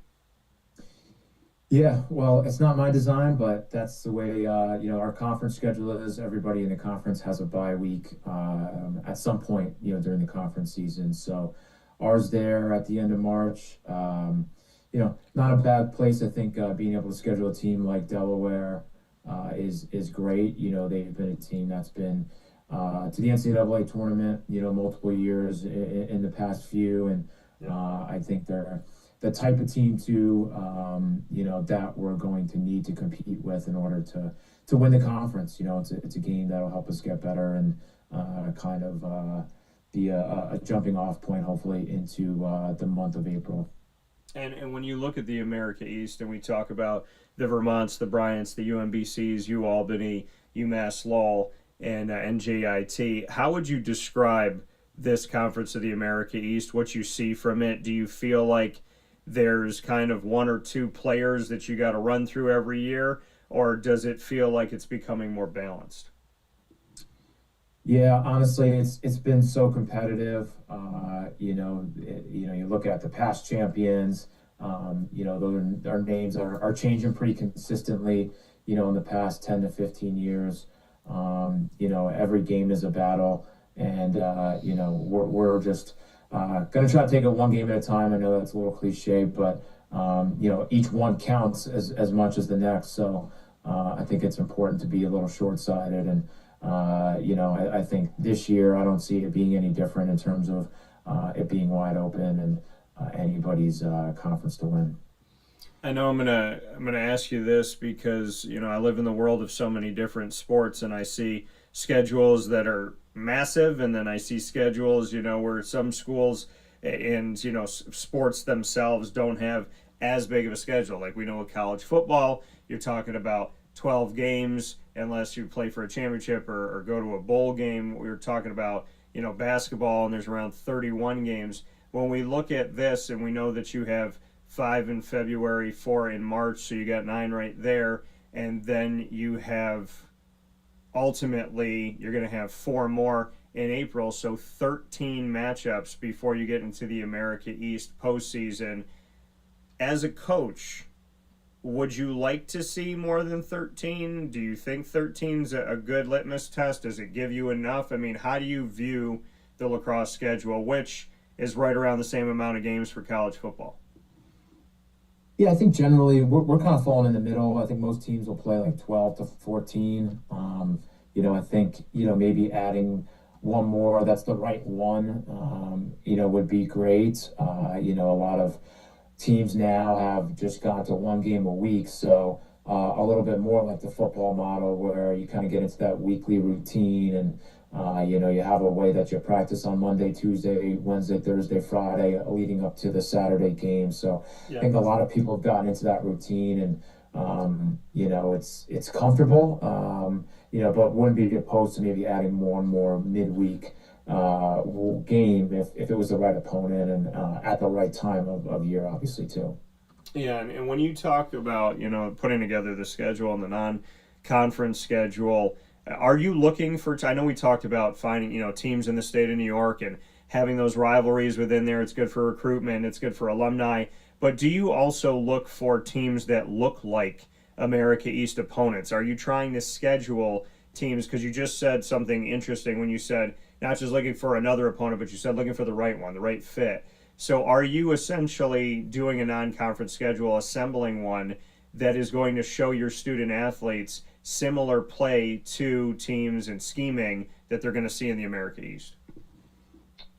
A little bit. I think we just try to balance things out. I think with the conferences that we play, the location maybe that we play, and then also, like you mentioned, the style of play of the opponent. I'd like to see a little bit of a mix, because I think that's kind of what we see within our conference a little bit. I don't think our conference is, has like a cookie cutter style that kind of everybody has gone to. So I think having some teams that are going to put some pressure on you, having some teams that might pack it in a little bit more and play a little bit more conservatively, I think having a little bit of a mix of that is important and good. And, it's one of the factors taken into account, certainly, while scheduling. Kevin McEwen here with us, Binghamton Bearcats men's lacrosse head coach, speaking on the 2026 schedule release and more for the upcoming season. Kevin, it's time for us to play rapid fire, goatee style. You get the first question, so what's your first one for me? What's the favorite Thanksgiving side dish of yours? Oh, man, good question. It's going to be the first thing that I ever made for Thanksgiving. It's in honor of my mom's mom, my G-Mama, and that is sweet potatoes. I can't get enough of them. My mom's like, you don't have to make a lot because there's not a lot of us coming to the house, and I'm making a lot because I know that I'm going to eat them for like the 4 days after. So I'll definitely say sweet potatoes in honor of G-Mama up in heaven. My question back to you is, it's 2 parts. 1, are you a good cook? 2, if you are, what are you making for Thanksgiving? Yeah, I would say I am, average to Okay. maybe at times below average cook. Okay. I think I have my moments. Probably more of a summertime cook on the grill, as opposed to when we get to this time of year. But if I was going to cook something myself, I would probably go with the mashed potatoes. Okay. Keep it simple, but have it be a staple. Okay. Mashed potatoes.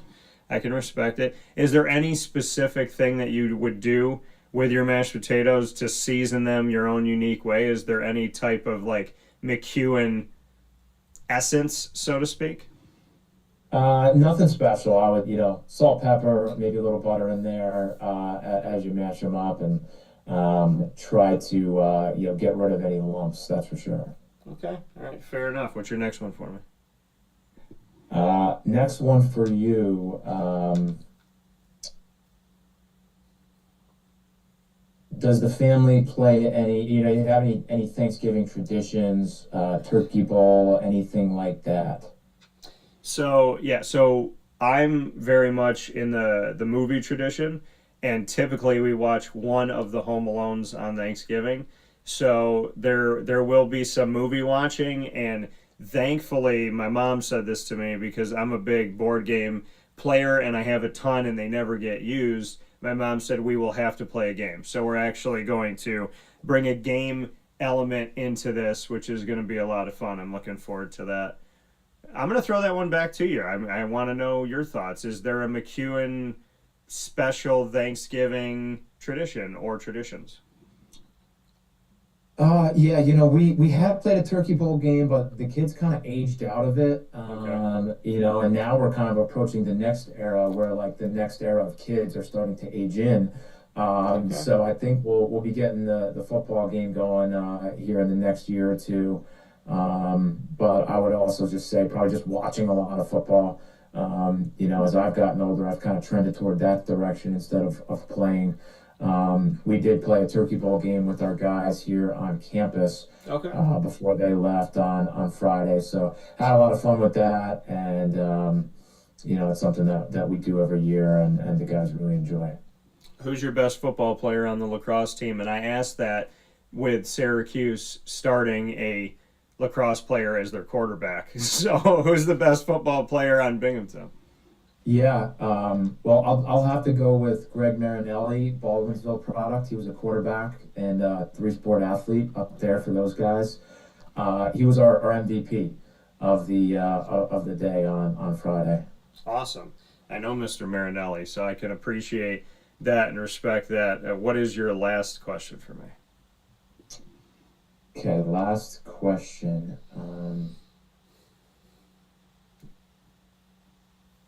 So I guess we'll move towards the December holidays and Christmas.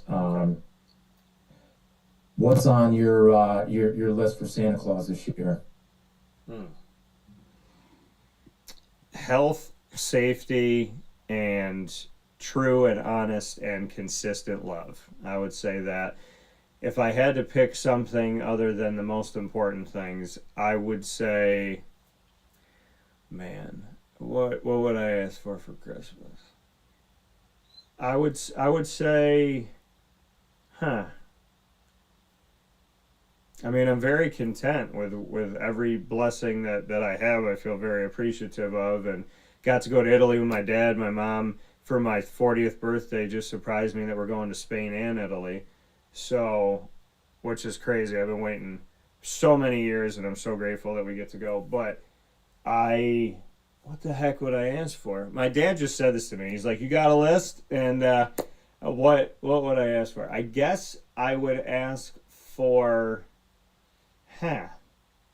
That's a really good question, and I'm not a material guy, so you know what? Let's go buck wild. Amazing Fantasy number 15, the first appearance of Spider-Man. It's outrageously expensive, but I'd love to have one.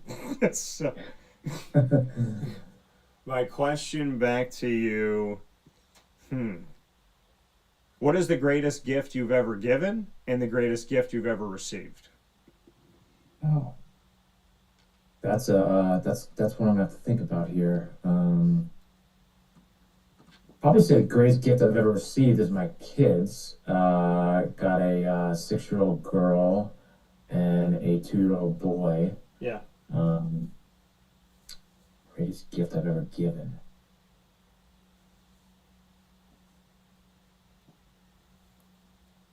Can I say them again to my parents? Yeah. Given grandchildren? You can if you want. So. Yeah, off the top of my head, they keep popping in. So. Well, that's a good thing. It's a beautiful thing. I hope I get to say that one day about the gift that God gave me and the one that God helped me give back to my parents. So with that being said, Kevin McEwen here with us, the head coach of the Binghamton Bearcats men's lacrosse team. Believe it or not, folks, as you get prepared for the winter, they're getting prepared for the spring. 2026 coming up here. Kevin, I appreciate the time as always, and happy that you're rocking a goatee. Good to have another one out there, but I look forward to talking with you and the guys soon, and just really appreciate the time as always.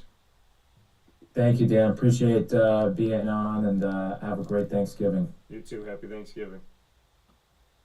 Honda City, 7140 Henry Clay Boulevard in Liverpool, New York. Great cars, great.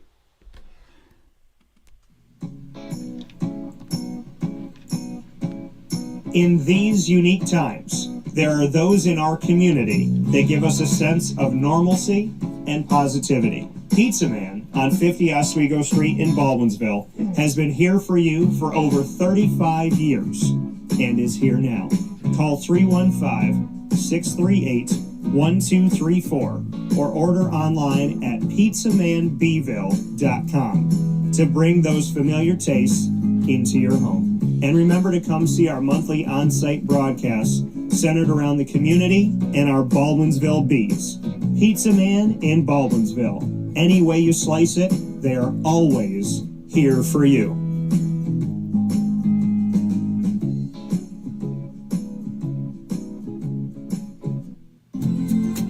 Looking for your next ride? Look no further than Great Lakes Honda City, located on 7140 Henry Clay Boulevard in Liverpool, New York. Serving our community for decades, their new and pre-owned vast array of vehicles are available to you Monday through Saturday on site. To search from home, shop at GreatLakesHondaCity.com. Call 315-365-5576 to set up an appointment. That's 315-365-5576 for Great Lakes Honda City, 7140 Henry Clay Boulevard in Liverpool, New York. Great cars, great people, Great Lakes.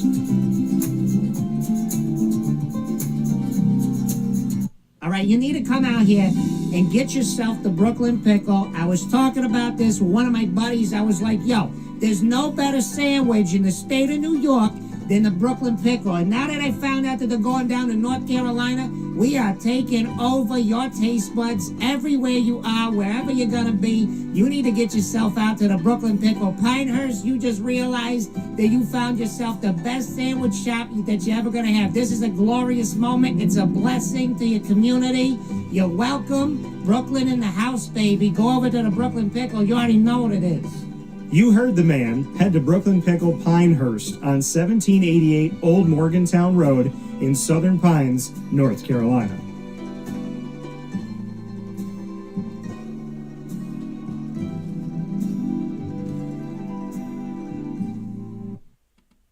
Avicoli's Restaurant, located on 7839 Oswego Road in Liverpool, New York, has been serving our community for decades. Your place to go for home cooking on the corner of Route 57 and Wetzel Road is just minutes from Liverpool High School. And every single month, Wake Up Call with Dan Tortora is on site, on location, with Liverpool sports, student athletes, coaches, and administration telling their stories throughout the year. We look forward to seeing you on site at Avicoli's for their casual pizza side, their fine dining, as well as their bar. And of course, you can order online at myavicolis.com. That's myavicollis.com. For takeout, delivery, and catering, call 315-622-5100. That's 315-622-5100. Come on into the neighborhood spot, Avicoli's, open 7 days a week in Liverpool, New York.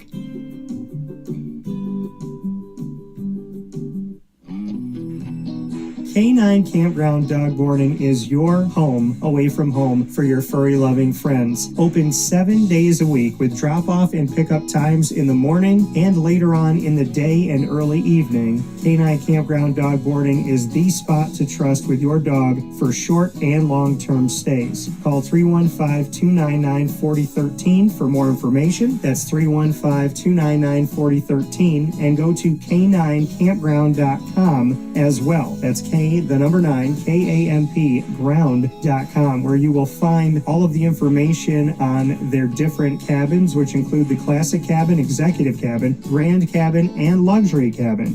K9 Campground Dog Boarding, where your dog will have indoor and outdoor areas as well as their own private cabin for any size, any breed, as well as dogs with different needs. Dog parents and dogs alike choose K9 Campground Dog Boarding. Isn't that right, Lily?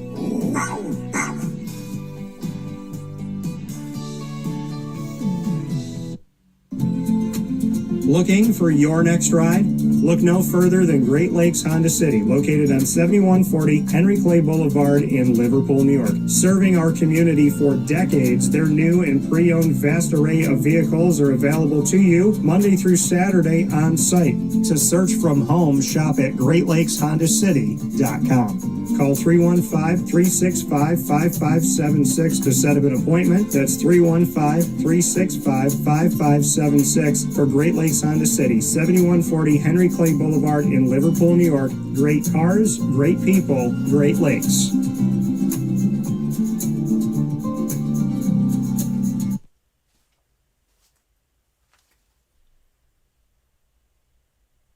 Carvel DeWitt, it's what happy tastes like. Do you know why? Because we make ice cream. Creamy, rich, flavorful ice cream. Not yogurt or iced milk like some of our competitors. Ice cream.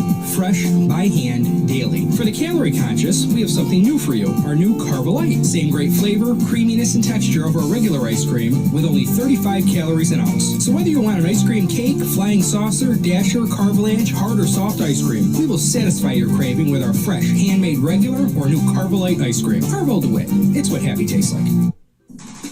The Wildcat Sports Pub in Camillus, New York is located on 3680 Milton Avenue in the Home Depot Plaza. It is your family-friendly sports bar and restaurant. Folks, some sports bars aren't family-friendly. Some family-friendly restaurants are not sports bars. The Wildcat Sports Pub in Camillus, New York is proud to be both. It is that marriage that you've been looking for years. The Wildcat Sports Pub is your home base for your sports bar and restaurant needs, games for the kids, indoor and outdoor activities, and enough things on the menu to come back every single week and get to try something new. They're open Sundays from noon to 8 p.m., Monday through Wednesday, 11 a.m. to 11 p.m., and Thursday through Saturday from 11 a.m. to midnight. For reservations and party information, call 315-487-2222 for the Wildcat family-friendly sports pub and restaurant.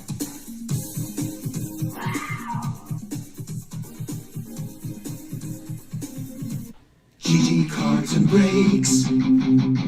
Like, comment, subscribe. GG Cards and Breaks coming to you on 639 Delmar Place in Syracuse, New York is your one-stop sports card and trading card shop. Head over to GG Cards and Breaks today. Let them know the DT sent you. They're open Tuesday through Saturday from 10 to 6, Sundays from 10 to 5, and they have so many awesome gifts and things for yourself.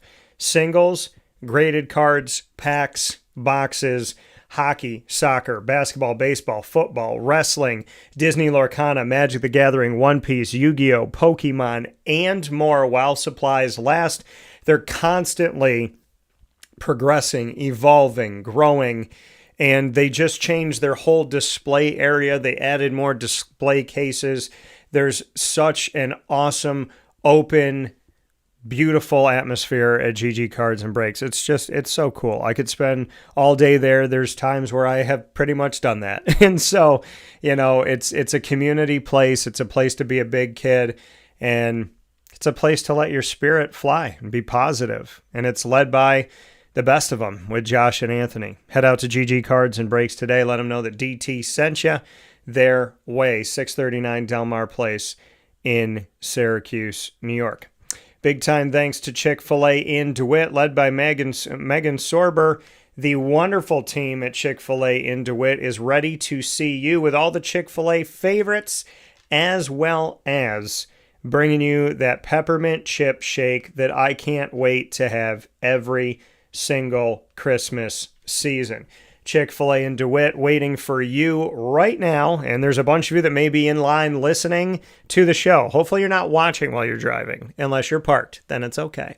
So make sure you get out to Chick-fil-A DeWitt today, and you can't miss it. Giant brick building on the corner of Bridge Street and Erie Boulevard, double drive-through. Order on the app, order inside, or order in the drive-through at Chick-fil-A DeWitt, and support the newest Chick-fil-A to the Central New York community by many colleges and high schools right ingrained in our neighborhood, and of course serving you with those that are from this community, the beautiful and wonderful team members of Chick-fil-A DeWitt. Like I said, led by Megan Sorber and her team. Go out and see them today at Chick-fil-A on the corner of Bridge and Erie. With that being said, here on Wake Up Call with Dan Tortora, where sports meets that thing called life. Happy to be here with you in this edition of Wake Up Call with Dan Tortora, and we have plenty to come this week. We're, of course, going to be off for Thursday for Thanksgiving, so I hope that you have a wonderful Thanksgiving. But before we do that, we'll have our next special with the OCC Lasers in our exclusive multimedia marketing partnership with Onondaga Community College and your Onondaga Community College Lasers.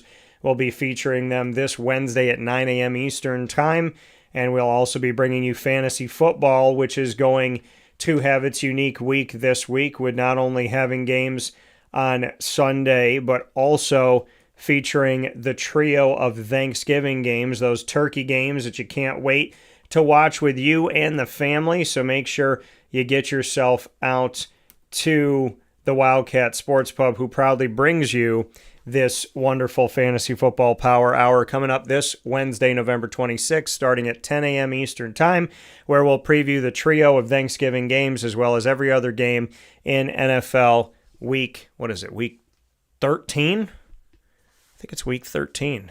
That's crazy. That's insane.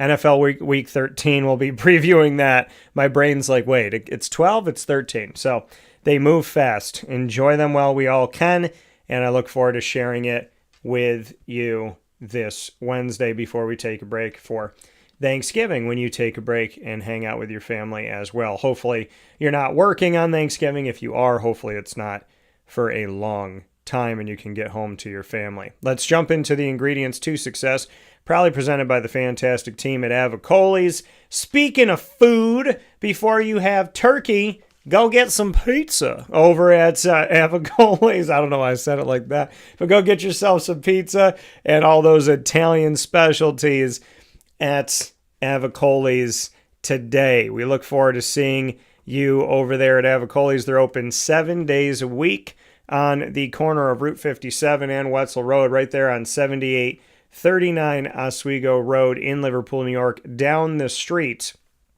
from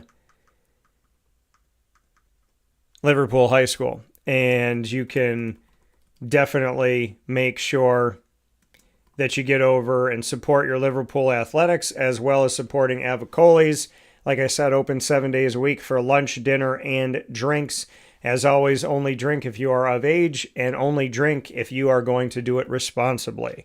At Avicoli's, fantastic food. It doesn't matter what I order. The garlic knots are incredible. The pizza, so many different types. The grandma's pie is my favorite. Of course, their wings, their antipasto that I just got with my mom.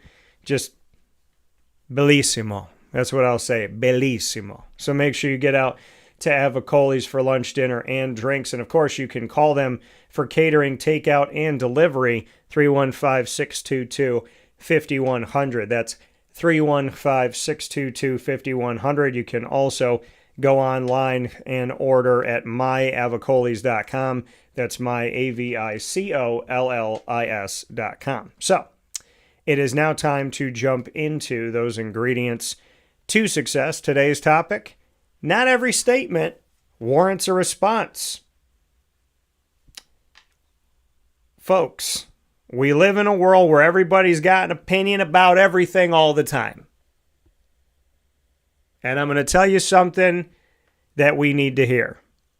Other people's opinions about us are none of our business. And they don't matter. You know how many people have had opinions about me that were negative, mean, hateful, rude, crass, discriminatory, I don't want to say discriminatory, but hateful, harmful? Never stopped me. It only would have stopped me if I let it. So that's something for you to think about.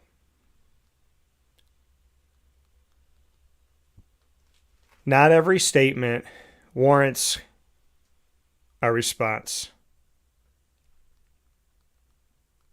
You gotta really let that marinate with you for a second. Because people say hateful things, they say rude things. They don't come and talk to you when you've done everything right. When you're 20 for 20, nothing.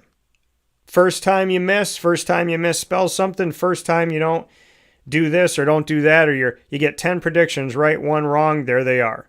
You misspell 1 word after not misspelling anything for 700 messages, they're right there. Right? You trip after keeping your balance, you trip 1 time, all of a sudden you're a klutz. So, what does that say about today's world? It says there's a lot of opinions. What did my dad say to me?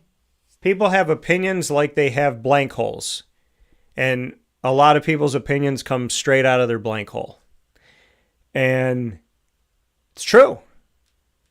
But my ingredients to success for you today and living in a world where you're not affected by the anger, rage, ignorance, stupidity, classlessness, lawlessness, unfaithfulness, disrespect, racism, prejudice, sexism, and so on and so forth of this world, is that you really just can't pay attention. Sometimes you're going to see stuff. Sometimes things are going to cross your desk. They just are. Something's going to pop up. But not every statement warrants a response. I mean, I think about it like this. Is there something, like when you read something and you go, I can't believe somebody would say that to somebody. Like, how would you expect somebody to respond to you if you said it?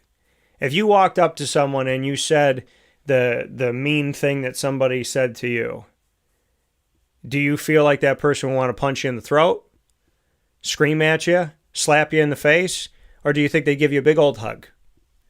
And I'm not promoting violence by any stretch of imagination. I'm saying when you read things that people say, if you said them to someone, what would you expect your response to be? If you walked up to someone and you're like, wow, you should quit your job. You suck at life. I'm going to make fun of everything you do and how you do it. How do you think that person would respond to you? Especially a total stranger. I mean, the parents that I was raised by, they would tell you if you walked up to a stranger and you disrespected them, they might knock you out. And, people hide on social media because they're in a safe space, right? They're in their parents' basement, hanging out, doing their thing, and, eating their Lucky Charms and being left alone. Or, they're hiding from their wife because she runs the house. Or they're hiding from their husband who is disrespectful or whatever. When I see people act some kind of, like if I go to a game and someone's like, F you, coach, I'm gonna kill you. I think, I picture that person at home has like a horrible life. Because there's no one with a good life that's saying F you, coach. There's no one screaming the F word in a public forum that has a good life.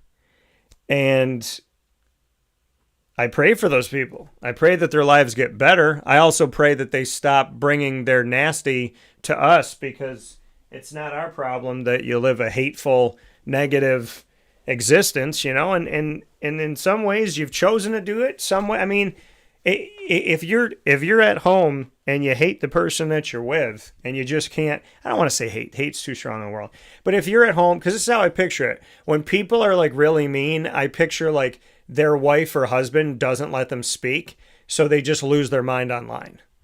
Or they treat their husband or wife the same way they're treating total strangers. They scream at them and then they scream at you. But there's something in somebody's brain that has not, it's like, it's mutated into something else when people just, you ever meet somebody that they get so mad so quick? Like you're just sitting there talking and you're like, man, I saw a bird today. I'm sick of you talking about birds. You know, like, I mean, it's just people that they're not mad about the bird. They're mad about something in their life that usually it's something they can't control. When people flip out, especially like out of nowhere, to me, it goes back to like, this person is not in control of their life. This person's not in control of something, or something happened. And they're taking all of that anger and whatever, resentment and depression, and they're throwing it at somebody else. Now, I would rather somebody come to me and say, hey, Dan, I saw that, you know, there was a typo there. Just want to let you know. Send me a DM, right? Send me a message, because I type things so quick and I'm doing a million. And sometimes I'm doing stuff at 3:00 in the morning when my eyes are like, let's go to bed. So I'm typing it, you know, and you put something out and maybe the letter's wrong, but you didn't say for 1,182 messages, Dan, thank you for the perfect punctuation. Thank you for the fantastic grammar in a world that doesn't have commas, that doesn't make sense. It just has run-on sentences all the time. You actually write things that look like you could send them in and have them graded at a college or institution of merit. You don't get that message, but you get the message when you don't realize that you missed a letter or you misspelled a letter. Or in the case of like one of my posts recently, I don't know, when I went back in to edit something, and when I went back in, it like distorted the things and kind of like overlapped words, which obviously I didn't write it that way. But sometimes that happens, especially on Facebook. If you're tagging something, sometimes the tag will have like a weird, and if Facebook updates or there's a glitch or something, it'll like mess things up. So, you know, of course, some total stranger attacks you and flips out and goes nuts and makes fun of you, because there are a lot of grown children in society, because we live in a society. I think, you know what the problem is there's no respect for anything anymore. There's no respect for the office of the president. There's none. If you didn't vote for the guy who's in office or the girl who's in office someday, if you didn't vote for the person in office, like, those people feel like they got a right to be total idiots all the time.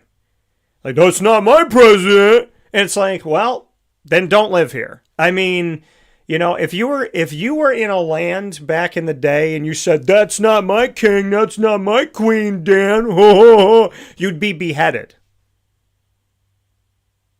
You'd be held for treason. See, it's nice to live in a country where you can be a buffoon and you don't disappear in the middle of the night. You can write horrible smut and nobody comes and takes you and beheads you and then sends your head back to your family.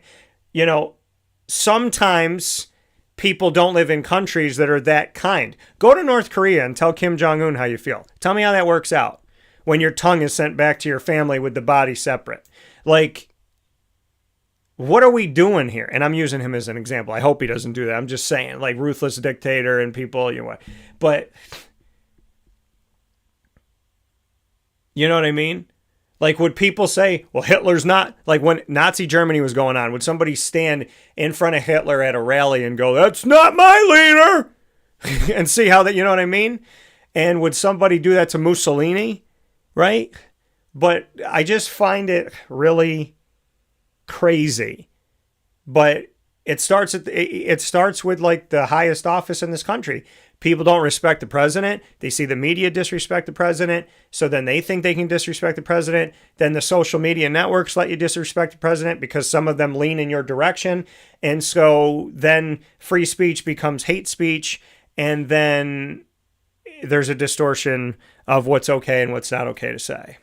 So, and I want to go back to free speech for a second here. It's not freedom to be an idiot. It's not freedom to be ignorant. It's not freedom of consequence. Free speech is not freedom of consequence. You might free speech say what you want to say and get your teeth knocked out. You might free speech say what you want to say in a authoritarian or dictatorship type way. And by the way, calling America a dictatorship, like, you have no idea what that is. Go live in a dictatorship. Go live in an authoritarian government. Go live with a ruthless snake of a leader that's biting everybody, and then come back here and, I live in a dictatorship. And then you go get your Starbucks coffee and you tweet. You're not living in a dictatorship. Sorry to burst your bubble, honey, but you're not. And I'm not here to talk about either side of the coin politically. I'm just saying free speech is not free across the world. And we live in America and we abuse the right of free speech because we think it means we think free speech means that we're free of consequence. And in other countries, you open your mouth some kind of way, maybe you disappear. Now, I'm not trying to insinuate this, that, and whatever. I'm just saying, read a history book, okay? Do you think Mussolini would put up with your crap? You think Genghis Khan would put up with your crap? You think that Hitler would have put up with your crap? You think Putin right now is putting up with people's crap? So, I mean, if you lived in a ruthless dictatorship where you were being beaten down, you wouldn't be living in America. So, of all the places you can live. Now, I heard Spain is beautiful. I've been to Italy. I think Italy's beautiful. But you know what the crazy thing is? I'm going around Italy and Italy's beautiful. Do you know that Italy's media, they said something crazy like their media was, as far as like, I don't want to call it safety of the media, but like media freedom. Like the media's freedom to say what they want to say was like the 43rd country in the world. So you walk around Italy and me as a broadcaster, and I think nothing of it. I'm a visitor, right? But what if I lived there? And what if I started doing my show and this and that, and I got phone calls from the government going, you can't say that, you can't do that, can't use those words. If you mention the leader of this country, you have to mention them in this way. You have to talk about this. You cannot disrespect our money. You cannot bring up this topic. Like, stop acting like it's a dictatorship. I don't get those phone calls. Okay, President Trump does not call me up and say, you could talk about this, you can't talk about that, I need you to do that, accentuate that, delete that, move that out. I don't get any of those. So I don't live in a dictatorship. But here I am in Italy, and I'm there with my dad, and I'm thinking to myself, man, what if I lived here someday? And then there's a thing this is God. There's a thing that goes across the screen that goes, this is not a great place for the media. It's not a great place for somebody who's out there, doing the work that I do. So you have freedom of speech in America. You do. And it's time that you realize that you can't call it. It's easy to call something else when there's no consequence, right? You call something a dictatorship when you don't live in a dictatorship, and obviously it's not a dictatorship because you said dictatorship and nothing happened to you. So, I feel like we need to understand that freedom of speech does not mean freedom of consequence. And you can say whatever you want to say, but there's consequences for that. And I feel like people need to understand that. And I'm not saying consequences like, what do they say that there's a country out there in this world that if you steal something, they'll cut your hands off. Like that's your punishment. Think about that. If you steal something in America, there's some corporate stores that have a policy that if you steal from them, they don't stop you. Like if you get to the door and you walk and you're in the mall and you walk outside the door and you're no longer inside of that store specifically, they can't come after you. Even though they know you stole something and you're standing right at the door. If you're on the other side of the threshold, I guess it was free. So think about that. In America, you steal something, nothing happens. Like in California, I don't even know if you have to buy anything anymore. But like, you steal something, nothing happens. You go to another country, you steal something, they cut your hand off. Could you imagine how many people go into Ulta Beauty that would have no hands? They wouldn't be buying nail polish, I'll tell you that much. But, I mean, we live in this country where we are so spoiled that we run our mouths with no consequence in our brain because we don't live in a dictatorship, even though we claim we do. We don't live in Nazi Germany, even though some people claim they do. By the way, where are the concentration camps? Where are the babies in furnaces?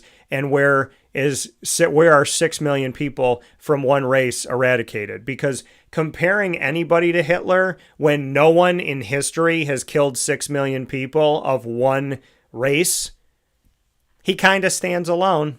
So, you know, I feel like the society we live in now, we're not really telling the truth. And as adults, we have a responsibility. If we call people Hitler that are not Hitler, what are we teaching our kids? You know, we're essentially like, if you're an adult woman or man and you're raising a child who's 5 and you tell them, Mommy didn't vote for that person, that's Hitler. You know what that kid's going to do when they keep hearing you refer to that? Someone's going to steal their toy on the playground. They'll be like, Mommy, he's Hitler. He stole my toy. Because they're just going to associate Hitler with any bad act. Where Hitler's act, next to the devil, probably the worst, right up there. Right? So, when we're discussing life, okay, and I know there's media censorship, so God only knows if I'm allowed to say the word Hitler. But there's censorship that's going on, right? There's unwarranted censorship, and then there's warranted. Like, there are people that are spreading hate speech and horrible things that, as far as I've seen, nothing happens to these people. And then there's people like myself who do not put that type of stuff out there, who have experienced censorship to a certain degree. Censorship is the end of a free society. When you control the message, when social media outlets start punishing people randomly, air quotes, but they're doing it with purpose. And when you start punishing people, when you start restricting people, when you start taking people off of social media or putting them in social media purgatory for doing nothing wrong, that is called censorship. That is them saying, we don't like that you do this way. We don't like your face. We don't like your views. We don't like the fact that you don't pay for ads on our site. So we're gonna censor you, and we're gonna make excuses. We're gonna call it community standards. We're gonna call it spam. We're gonna call it whatever we want to call it. But all those words is a whole lot of blah blah nothing, because it's just the haze of we're censoring you, but we have to make it look like we're not. Now, if you were in North Korea, maybe you wouldn't even get a message. Maybe they just take it down. You put it up and it disappears. So,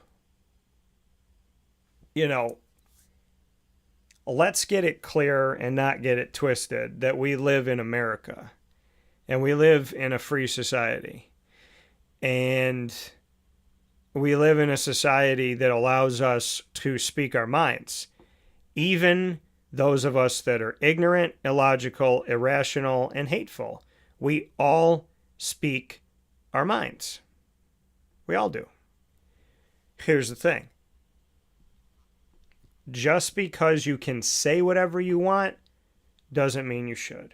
I wasn't raised to say whatever I wanted.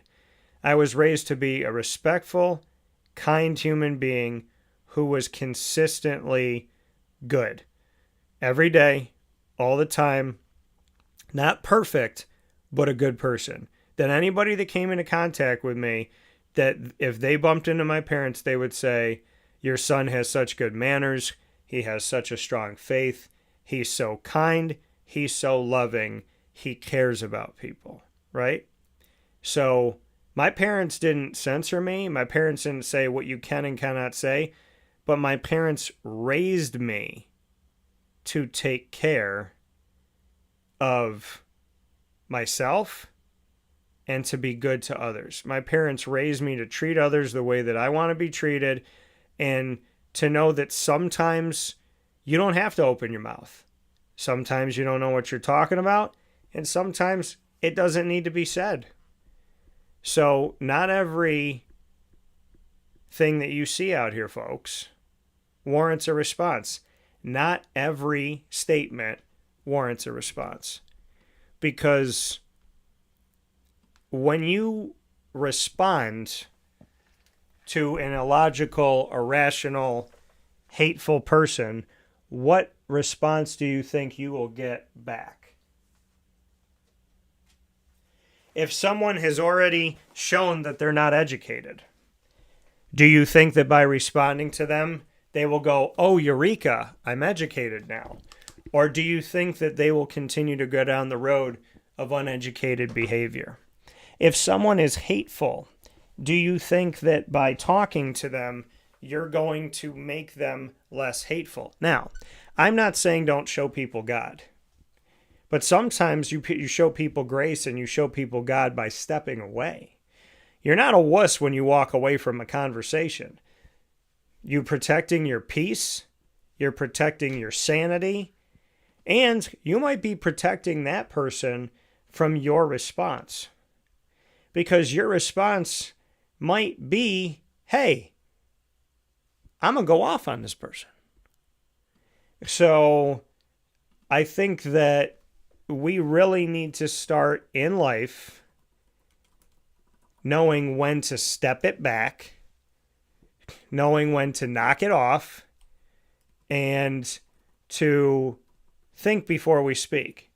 Because I can't full-fledged guarantee this, but I'm very confident that most people that run their mouths in today's world would not want a mouth running at them. It's funny how people can dish it, but how many people can take what they dish? How many people could deal with someone just like chasing you down, yelling at you, swearing at you, calling you names, disrespecting you over and over and over again, just showing up. I hate you, I hate you, I hate you, I hate you, I hate you. Like, you know, it's like that's psychotic behavior.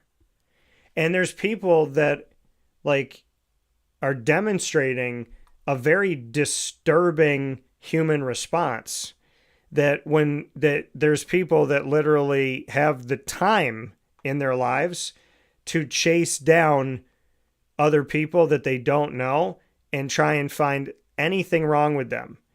Think about how horrible your life has to be that you can follow someone on social media who doesn't make a mistake for 200 posts, but in their 201st post, they make a mistake and you're right on there to tell them so. Think about how miserable of a life that person lives. That they are sitting there waiting for you to trip. But people do that.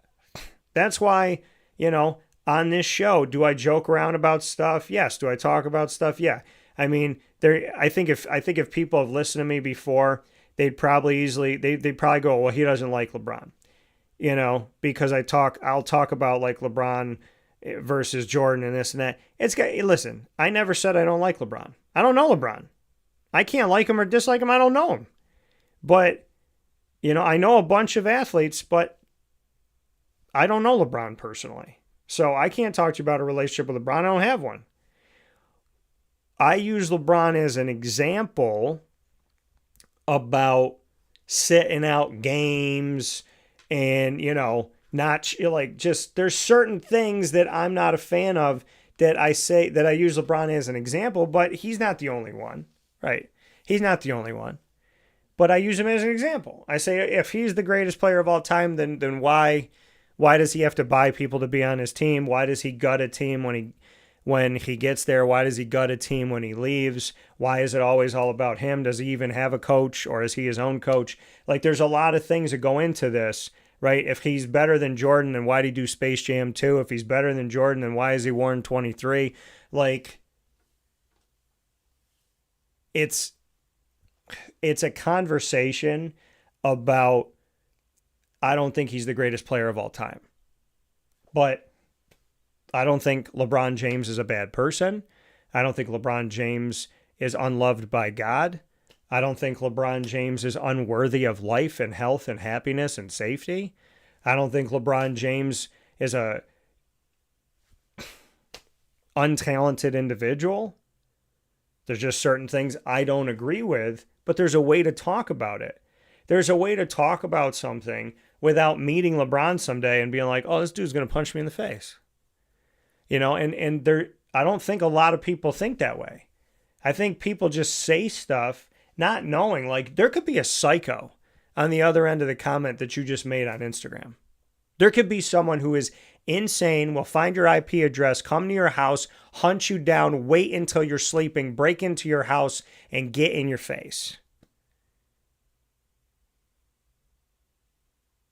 Just because you wrote something crappy on their social media. Like, people don't know who people are. You got road rage, somebody's going back and forth with you, they're flipping you off, you're flipping them off, they're cutting you off, you're cutting them off. Then all of a sudden you both pull into the same parking lot and you get out like, I'm going to beat this person's butt, and they turn around and they got a gun on their side. Like, people got some weird, like, keyboard courage to think like you could be talking to an insane person. And there's something mentally wrong with somebody who attacks people, especially strangers. And I talked to an actor about this, actually, and, you know, they said it's a form of mental illness. He said, could you imagine, like, speaking to a loved one the way that people talk to each other online, but then take, like, a stranger, like someone who doesn't know you, knows nothing about you, doesn't know, like, they've seen you in a movie, but they know nothing about you as a human being. And they could send this, like, just dirty, hateful, negative, just vile throw up all over the internet. And he's like, it's hurtful. You know, it's hurtful. Like, I tell people, I was actually just had this conversation with a restaurant owner a few days ago. I said, when I don't like a restaurant, I don't go back. I don't go on Facebook and write a bad review. I don't go back. There's only one time I wrote a review that was not positive. And it was because I went to a restaurant and I found glass in my salad. And unfortunately, I bit it and it was already in my mouth. Fortunately, I did not break a tooth. Fortunately, I didn't lose a tooth. Fortunately, I didn't swallow it. Fortunately, I didn't cut myself. Fortunately, nothing bad came of it. But my experience at that restaurant was downright, like, I would have closed that place down. I would have closed them down. Like, they didn't do anything about the glass in my food. The manager came out. She spoke to me as if I did it, as if I came and brought the glass with me and put it in my mouth and was trying to get a free meal. It's like, honey, if I was planting glass in food, I would leave it in the salad. It wouldn't be in my mouth where it could scrape my insides. So, but to even infer that somebody would do that is ridiculous. I know people are nuts, but there's nothing in my brain that would ever think to bring something to a restaurant and stage something, because I have a conscience. And so when she didn't get anywhere with me and she was disrespectful to me and she didn't comp my meal or really apologize, she's decided that her next choice, her next avenue was to ignore me at the table and only speak to my girlfriend and my parents as if I wasn't there, and to talk to them and hope that they would come back to the restaurant and then just disregard me because somehow she was pushing me aside because her restaurant made a mistake. Her restaurant had a horrible thing happen, and it affected a client of the restaurant. And her reaction was to her reaction was to ignore me, disrespect me, accuse me, and walk away. I never went back in that restaurant. And I don't care if she opens 17 more. If I find out that they're working there, hey, I ain't going. Because I don't support people that treat people like crap. I just don't. I don't wish bad on you, but I'm not coming in there spending. I work hard for my money. I'm not coming in spending my money with somebody who would talk down to someone who has glass in their food. Are you kidding me? But hey, people are people. And so that's the only time I've written a negative review. But I told this restaurant owner, I said, if I don't like a place, I don't go back. I just don't go back. I'm not going to ruin their lives on social media. I'm not going to go and do 17 Yelp reviews and create all different accounts with no pictures so that I can pretend that I'm 17 different people, but I'm just a psychopath. Who has the time to do that? And who has the want to do that? And people lie. People lie. I hate this show. You never watched it. I hate this restaurant. You've never been there. You don't even live in the state. And you've never visited. There's just people that do things for whatever rhyme or reason or voice in their head that told them to. And I hope those voices go away, because that's not God. That would be a demon. But there's this crazy thing in society now where people just like seeing people hurt. And the only people that like to hurt people are hurt people. There's this one sentence that's 4 words, and it's the same 2 words twice. Hurt people, which translates to people that are hurting seek to give you that. Because, I don't know, I guess they feel like if the whole world's hurting, then they're not alone. I have no idea. But I don't think that way. But hurt people. That people that are unhappy and unhinged and have not dealt with their issues, they try to hurt other people. They pay their pain forward. So, which I call paying it back. If you spread negativity, I call it paying it backward. If you spread positivity, I call paying it forward. And so they're paying it backward, essentially. And that's what we see. And a lot of that exists on social media.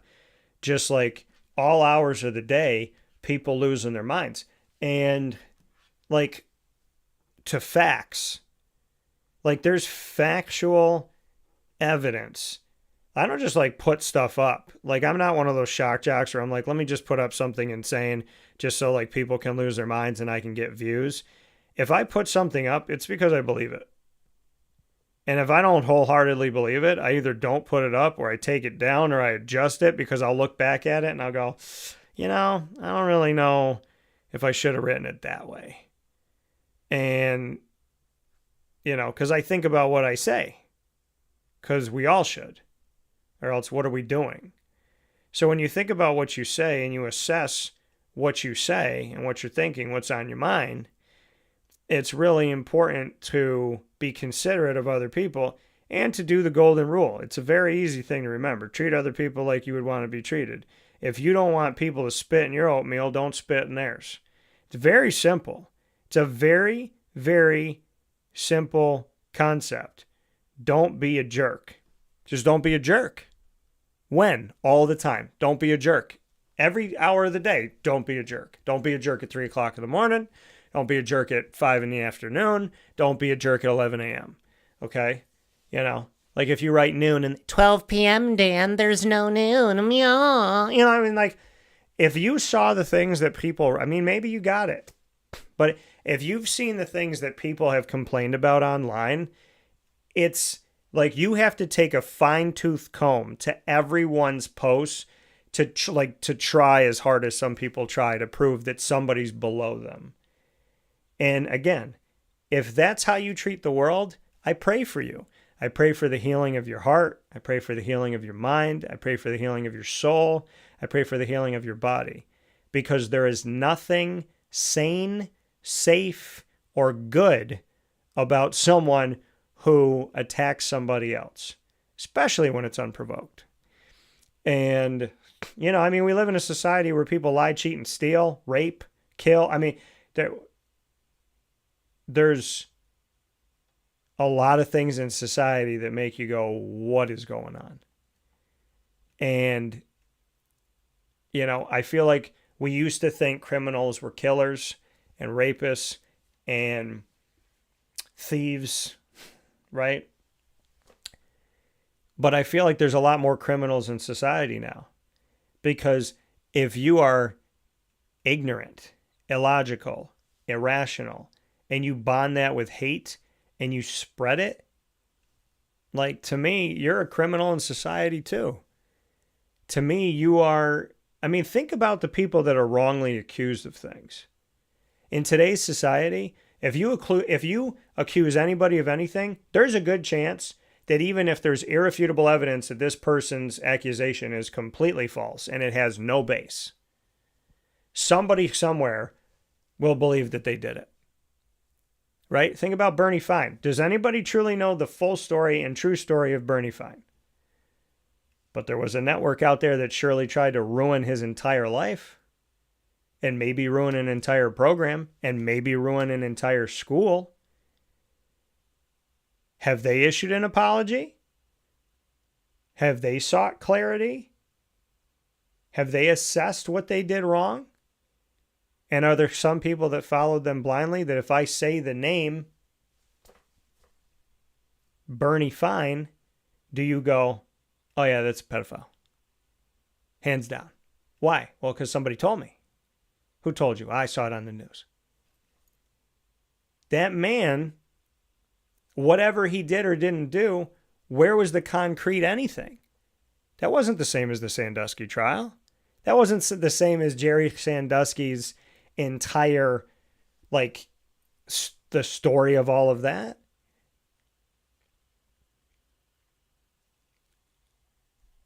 But I think about that all the time, that anybody can walk out into a town square and scream somebody is a such and such with no truth, right? I remember one time there was an NFL player. There was a woman that claimed she was raped by 2 NFL players. And so for weeks, this thing goes on. They end up finding out the NFL players that she accused were not even in the hotel. They went back and looked at video footage. They never came in or out of the hotel. They were staying in a different hotel. So this woman tried to ruin the lives of 2 guys, maybe tried to get money from them, extort them, whatever she was trying to do. I don't want to sit here and guesstimate, but when you wrongly accuse somebody, are you seeking money? Are you seeking notoriety? Do you want your 15 minutes of fame? Are you mad that, like, you saw these guys at a club and they didn't want to date you, so now you're, like, getting back at them because they made you feel ugly? I have no idea. But essentially, you said something that could have ruined the lives of these 2 players. What if the team had a knee-jerk reaction, was like, you know what, we don't want to deal with this drama, whether it's true or not, cut them. So now these guys got no jobs, they spent all their money, they're homeless, because, you know, so they're on the street because some woman made up a lie. Right? Or what about the cases where anybody makes up a lie? A kid makes up a lie. A man makes up a lie. Right? We become so polarized. It's man versus woman. It's black versus white. It's this party versus that party. It's this religion versus that religion. It's this money versus that money. It's this neighborhood versus that neighborhood. It's this color versus that color. It's exhausting. And if I've learned anything about social media, there's some awesome supporters, and there's some people whose lives must sadly have gone in the wrong direction. And I pray for them. Because I don't know a single happy, successful person who takes a dump on other people's lives. The only people that poop on their neighbor's front lawn are psychopaths and people who are unstable. And so it's not normal behavior. It's not. And it never will be. And you know, we need to call it out. We've accepted too much in society. And that's why we are where we are. We've accepted too much. We have accepted more and more crazy to the point where now crazy thinks it's normal. And that's a scary society to be in when you've let so much go that now people think pathologically they think they're doing it's okay. It's okay. But the funny thing is, whenever it comes to somebody saying or doing something to the people that are hurtful, they know it's wrong when it happens to them. They always know it's wrong when it happens to them. Can't see it when they do it, but they can see when it's done to them. If you do it to their kid, oh, you're going to have hell to pay. But if they do it to your kid deserved it. If they say something to you, that's because you need to shut up and listen because you're wrong. If you say something to them, they don't have to fact check it. They're always right. What we're really talking about is we have bred narcissism in our culture. Because if everyone thinks they're right, what's right and what's wrong? You know, a murderer thinks they're right. Right? Or why would they, you know what I mean? Like, do they think they're wrong? How many murderers turn themselves in? How many thieves turn themselves in? How many rapists turn themselves in? Did Hitler turn himself in? Did Mussolini turn himself in? Has Putin turned himself in? What are we saying when we can't handle the truth or facts or rationale or logic or simple math? There are people in American society that believe that 2 + 2 can equal whatever you want it to equal. I don't want those people teaching anyone, not a child, anyone. I don't want them speaking anything to anybody of that nature because that's crazy speech, right? And again, free speech is free, but not of consequence. It is free to speak. It is not free of consequence. Okay? Like, if I went downtown to Syracuse and I went to all the politicians and I cussed them all out and slapped them in the face, I don't think I'm going home today. I'm probably going to be sitting in a building that's uncomfortable, in a chair that's uncomfortable, talking to people about situations that are uncomfortable. There's a certain way that society has to be in order for it to survive and thrive. You cannot have society when you have calamity.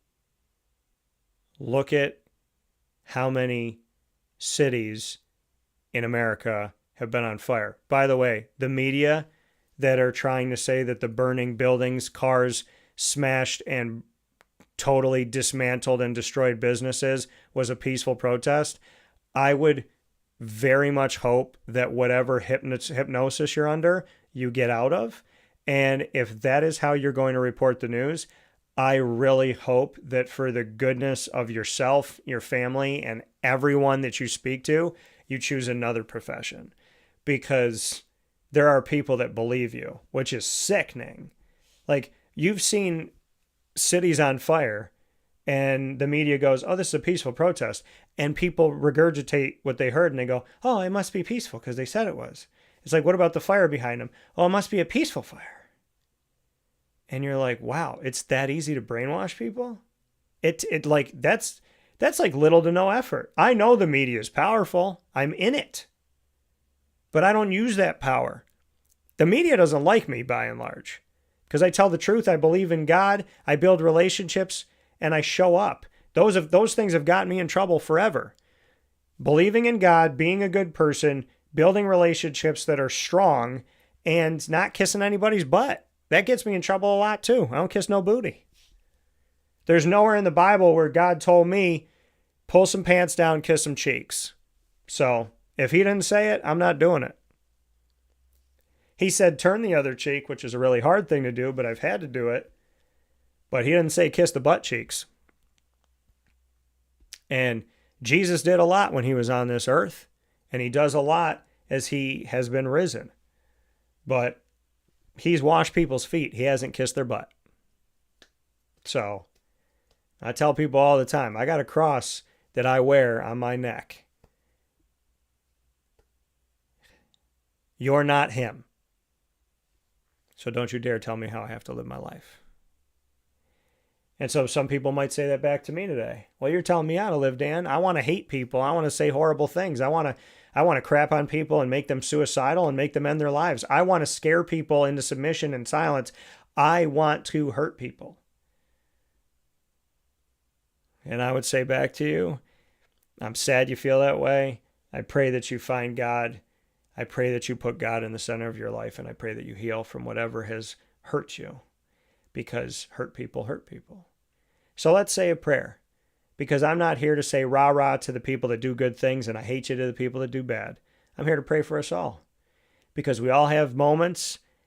People that do bad things might have a good moment. People that do good things might have a bad moment. And some people just need to know that God loves them. And some people just need to know that people like me that you attack, I pray for you. I have my moments. I don't appreciate everything I see and hear, whether it's toward me or toward somebody else. But you know what I'm going to do after I apologize to God for my sins? I'm going to pray for you. I'm going to pray for me. I'm going to pray for us, because we need it. So let's say a prayer. These ingredients to success, proudly presented by Avicoli's, 7839 Oswego Road in Liverpool, New York. Today's topic: not every statement warrants a response, but maybe it should have a prayer. In the name of the Father, and of the Son, and of the Holy Spirit, amen. Thank you, God, for hearing me today. Thank you for always listening to me. Thank you for waking us up this morning and giving us life, giving us breath. May we realize that breath comes from the beginning of conception, that we wouldn't be here today if somebody gave up on us. Every single life matters. Every person matters equally in the eyes of God. So, Lord, as I pray today, I pray that you help to heal the hearts and heal the minds and the bodies and the souls of everyone, including myself, that's hurting. That we do not seek to hurt others or ourselves, that we learn, grow, evolve, ad-lib, get faithful, practice kindness, goodness, and be consistent with it. That we treat people the way we want to be treated.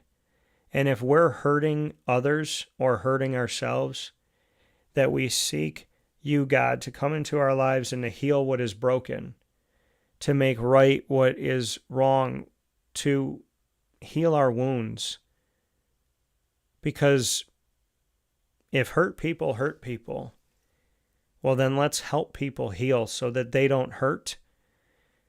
And hopefully they'll pay it forward and not hurt others. I pray for healing of us all completely and for good. And no matter what, that we heal through you, God, and that we handle well whatever comes our way, in and out of our control, including the words and actions of others. In Jesus' most precious name, we are all your children. Help us to love those who hurt us, and as it says in the Our Father, to forgive those who trespass against us, the same way that we seek you to forgive us. Forgive us our trespasses as we forgive those who trespass against us. May we live that every day, that how we treat people, what we say to them, what we do, is exactly what you'd want, what we would want you to do to us. And I don't know anybody that wants to be hurt, truly. So may we stop hurting others and ourselves.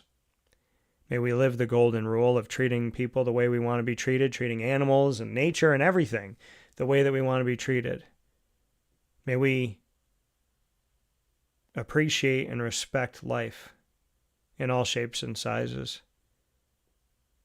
And may we be good to each other. May we value every heartbeat, every life, everywhere. And may we seek to understand, not just to be understood. And may we keep you first, God. Guide us toward you. Guard us from everything that's not you. Help our conscience to be loud and clear. May we know your voice above all voices. May we hear it. May we know it. May we follow it. And your will over our want. In Jesus' most precious name. In the name of the Father, and of the Son, and of the Holy Spirit. Amen. Thank you all for that time and that prayer. Remember, not every statement warrants a response, and pray for those who are hurtful. We pray for our loved ones. Let's pray for everybody. Thank you for being with us on youtube.com and facebook.com, both /wakeupcalldt, and on wakeupcalldt.podbean.com, Monday through Friday from 9 a.m. to 11 a.m. Eastern Time. Always happy to be here with you where sports meets life, up and down the East Coast, the Midwest, the West Coast, and all around the globe. And of course, many thanks to Amazon Music, Audible, iHeartRadio, iTunes and Apple Podcasts, Player FM, Podbean, Podchaser.com, Podvine, Spotify, TuneIn, and YouTube, among others, that carry Wake Up Call with Dan Tortora on their channel. You can get us on any one of these by searching Wake Up Call with Dan Tortora, or one word, Wake Up Call DT. Make sure to subscribe and follow when you are there so you never miss any one of our shows of almost 2,000 on Podbean alone. Big time thanks to our supporters in Central and Upstate New York, Great Lakes, Honda City, Carvel, DeWitt, the Wildcat Sports Pub, GG Cards and Brakes, Myers Creek, with 2 locations, 33 Rippleton Road in Cazenovia on the countryside, and in the city by going out to 720 Van Rensselaer Street in Syracuse, New York, in the Syracuse Inner Harbor, where Isaac and I will give you the final broadcast of Wake Up Call Game Day of this Syracuse football season. Wake Up Call Game Day Live comes to Syracuse Inner Harbor at Myers Creek this Saturday prior to the kickoff of the final game of the regular season. Before Syracuse takes on BC, we will see you at Myers Creek at noon Eastern Time this Saturday, November 29th. Many thanks to Chick-fil-A Cicero, Game Point Sports, Ma and Pa's, the snack capital of the world, Chick-fil-A DeWitt, Pizza Man, Canine Camp Dog Daycare, Mother's Cupboard, Brian's Landing, Canine Campground Dog Boarding, and we are the exclusive multimedia marketing partner of your...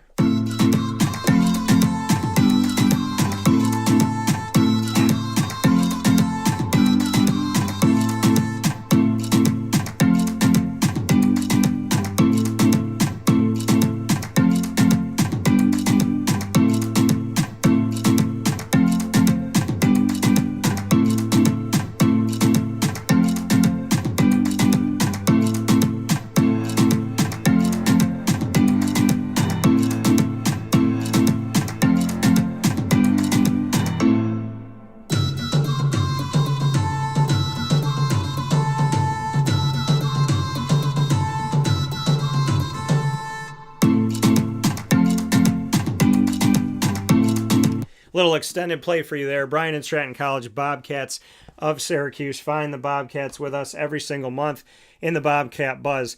Student athletes, coaches, as well as administration, and of course alumni here with me from Bryan and Stratton College of Syracuse. You can find it all by going to youtube.com/wakeupcalldt. Click subscribe, hit the notification bell, and find the BSC Syracuse playlist. The Bobcats are also on wakeupcalldt.com's homepage and underneath the exclusive partners tab. For more information, go to syracuse.bscbobcats.com and go Bobcats.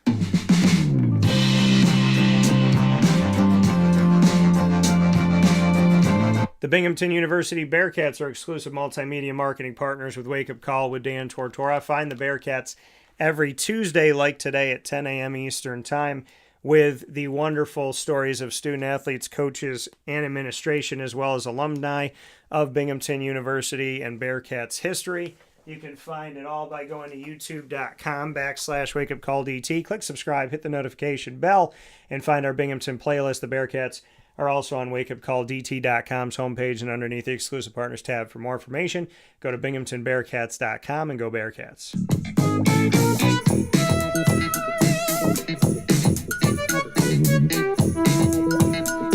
The OCC Lasers, Onondaga Community College, is an exclusive multimedia marketing partner of Wake Up Call with Dan Tortora. Find the Lasers in the Laser Lounge every single month. It's every other Wednesday, and that next Wednesday that we have is coming up for you tomorrow, right before Thanksgiving. Can't wait to share some time with you as we will be bringing you the Laser Lounge this Wednesday, November 26th at 9 a.m. Eastern Time. You could find student athletes, coaches, and administration of Onondaga Community College here on Wake Up Call with Dan Tortora. And as with anything else, we underpromise and over-deliver, as we've already given you plenty of bonus content with the Lasers, including over the weekend when I was on site for the New York State Collegiate Wrestling Championships and talking with the head coach of the OCC wrestling programs, and that being Zach Gifford. You can go back and watch that and all of our content with the Lasers by going to youtube.com/wakeupcalldt. Click subscribe, hit the notification bell, and find our OCC playlist. You can also find the Lasers on wakeupcalldt.com's homepage and underneath the exclusive partners tab. For more information, go to onondagalazers.com and go Lasers. With that being said, here on Wake Up Call with Dan Tortora, I hope you have a wonderful day. Stay safe, stay well. Go and check out my conversation with Fran Brown, my Q&As with Fran Brown here going into the final week.